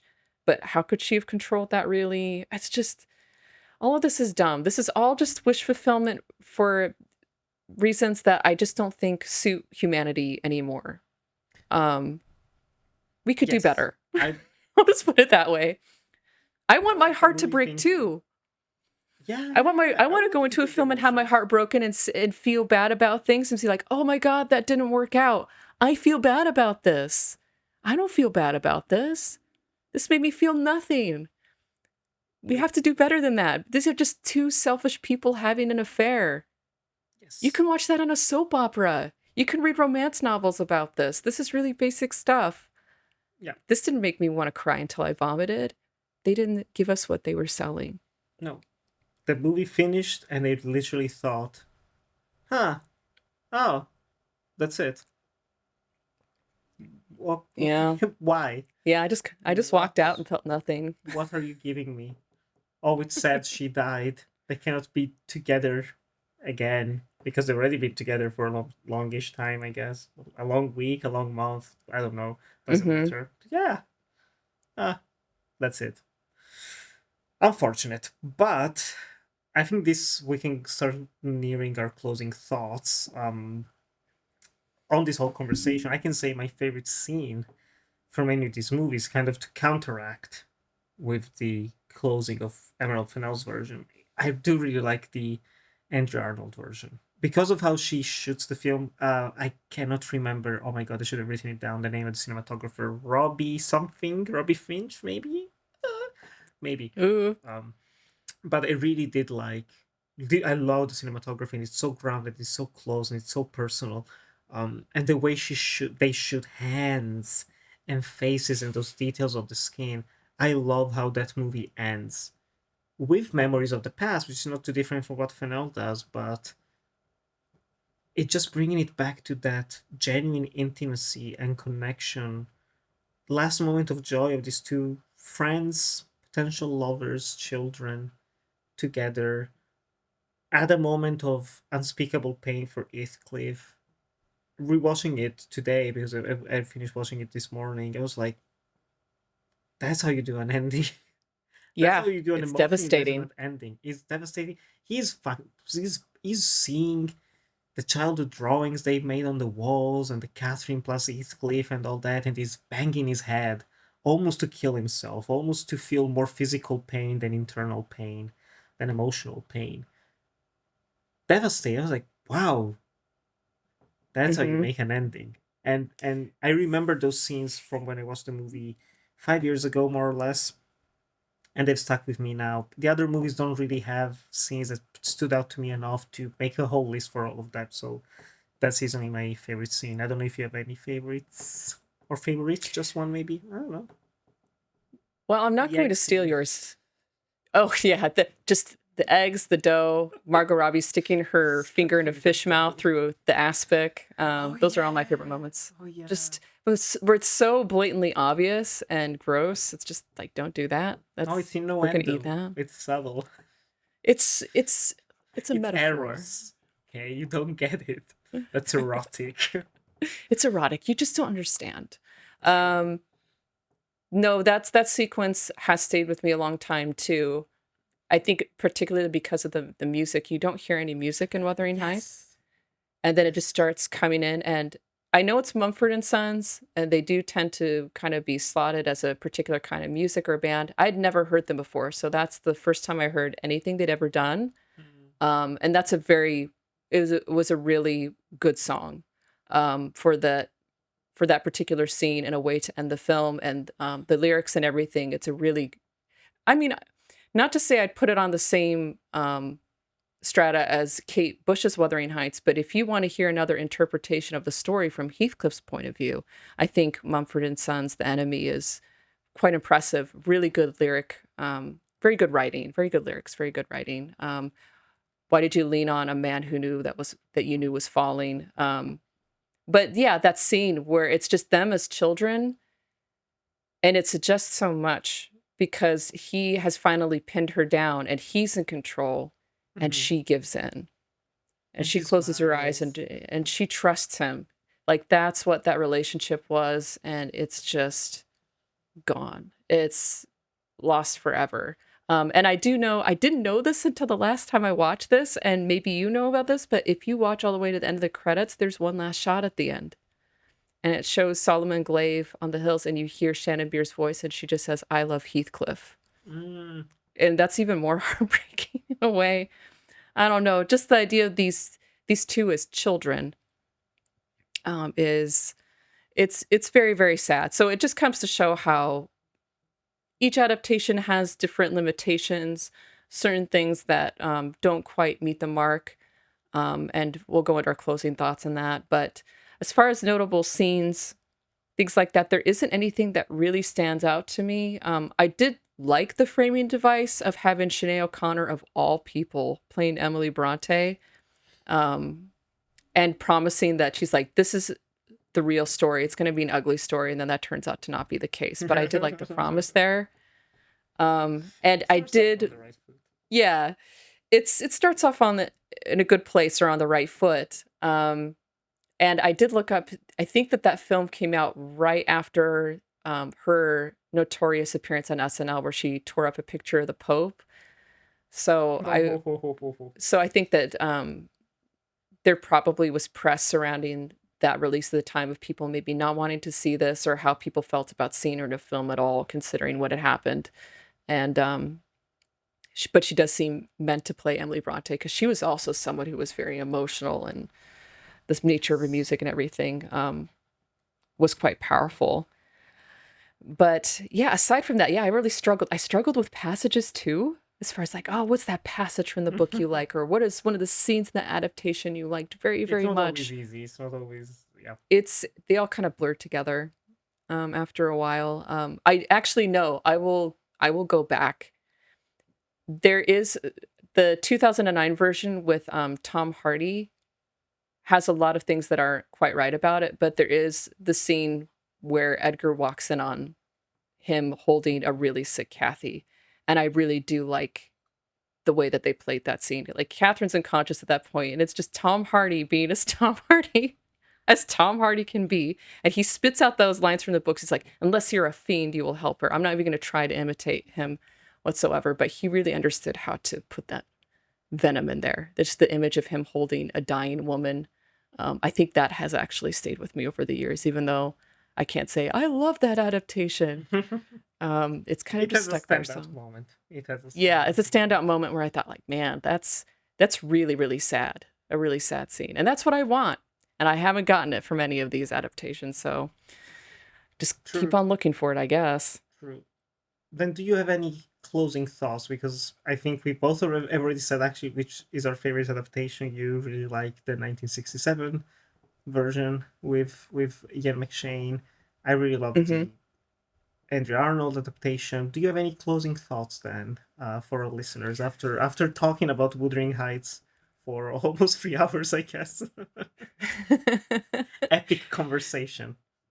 An epic conversation for an well, I can't say it's an epic novel, but as far as the amount of adaptations, it seems epic. Epic in scale, Uh, in scope. I mean, I did think a lot, like because I didn't only watch these, I also listened to radio adaptations as well, and I picked up the graphic novel version I read as a kid. Um, and I started to wonder, is this people keep saying this isn't adaptable, it's unadaptable, it just Mm-hmm. can't be done. And I thought maybe it's because the way that this works the best is when you're reading the book, it does become like an internal monologue. Maybe this is something that it can only be absorbed through reading the text to yourself and having it, seep into your mind and become something that's subconscious. Like it's only something that's meant to be read in a, in a quiet environment and you make it what it is in your mind. I guess maybe some books are like that. But then I thought, no, there is a way to do this. And I think the way that it could be done is that it could be an audiobook experience with a full cast, really, really good actors. I mean, they do that with, I mean, I guess they did that recently with Harry Potter. That's a book everyone knows. That's why I'm referencing it. But it is possible. You bring a cast in of age appropriate actors or actors who are able to voice act certain ages up to a certain age, have them as children, have them as teenagers, whatever you have to do, and then just have a really amazing character actress as Nellie Dean hold like pretty much carrying this whole thing on her back. I think it could exist. And I looked around to see if that had happened. It hasn't. Mm-hmm. And I think there's an audience out there that would like to hear it, especially with how prevalent podcasting and audiobooks are. Totally. You could get a Yeah. lot of interesting people in there. And of course, like it would be great to get, maybe the right casting for Heathcliff, someone whose voice, someone who does have maybe more the more appropriate background than another British actor. Or Benedict it, Cumberbatch, please. Christoph Waltz as Heathcliff. Let's just like throw whoever in there. That would be I'd listen funny, to that. I'd listen actually. to that. I would out of just like absurd curiosity, but yeah, maybe people we don't know. That would be Oh great. yeah, I think it can be done. give people a chance to have success. Good Yeah, actors, they are out there. Good voice actors are out there. amazing voice actors. Mm. That's a very good idea. Actually, I like that because Hmm. like you've seen more adaptations than I have, but I do agree. I don't think it's unadaptable. I think it can be adapted, but I also think it's just a book it's very dense, and if you want to be faithful, it needs time. Some of the adaptations that try to have everything in it are rushed. They become sloppy. They become too literal. The reason I think why I really like Andrew Arnold's version more than the others is because it takes its time, and it takes over 2 hours to just adapt the first half, and even then it's more introspective and personal, a proper POV rather than the actual story of Wuthering Heights as a whole, as the entire book. So yeah, I at this point I would rather see very personal takes on the source material if anyone wants to make another adaptation. I don't want to see the same thing again. No, I mean, I don't think I no, want to thank you. see Wuthering High even, or things like that. But just similarly, like it's one of the reasons why I was happy with the Frankenstein we got by Del Toro, and then I don't want any more Frankenstein. It's like we've done this for over a century at this point, of like hitting those same beats of the story.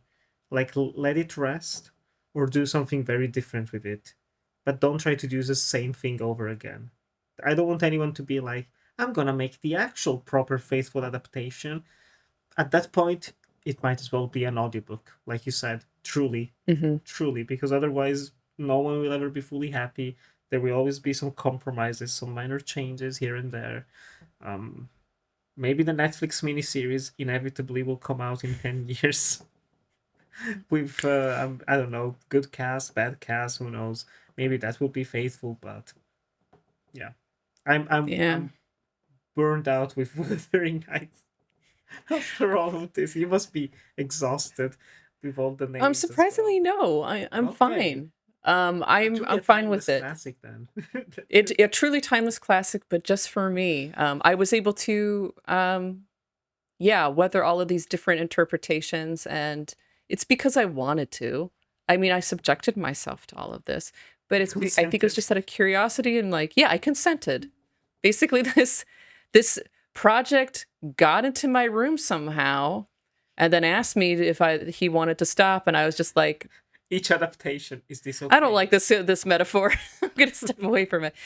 But it's pretty much I consented to do this to myself, and I ended up learning quite a bit, even more about this book that I like quite a bit, and I have my Mhm. own specific reasons for liking it. And like you said, I don't think the adaptations are going to stop because people are going to keep going back to see if someone is going to get it right.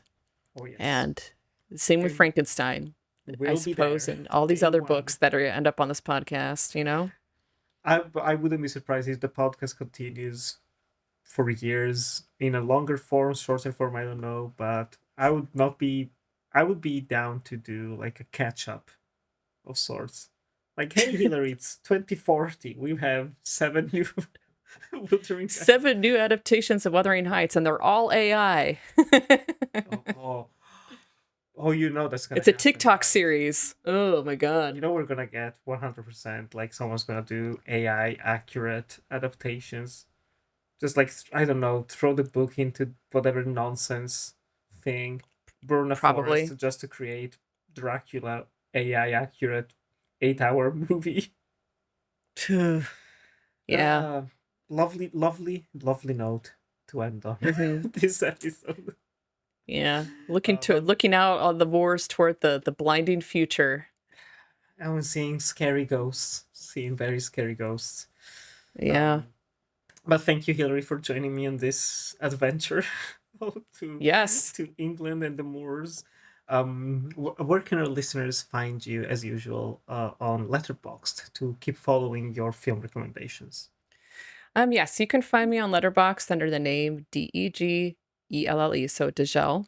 And if you go there, the list I mentioned will probably be there, or maybe on Letterboxd, you'll probably just be able to, if you search for Anatomy of an Adaptation, Wuthering Heights, I'm pretty sure the list, when I put it up, will pop up with footnotes to certain things we talked about for you to click on and enjoy and kind of get Thank you. some of the source material that I waded through in order to better understand how this story has evolved over time and what I like and don't like about that. And of course, there's the campsite.bio link on my profile. You can click on that, and that'll take you to my blog or other social media sites where I post things, old microblogs I've had from years past, things like that. Just I don't know, have at it, and it keeps updating. I keep making things all the time, so they're there. Just it's up to it's whether you want to see what I'm making or not. Yeah, I suppose just consider it. Won't It's you? worth visiting. It's worth visiting. I can attest to that. Absolutely. Oh, well, thank you. Of course. And links are all in the description, show notes below for the Hmm. episode.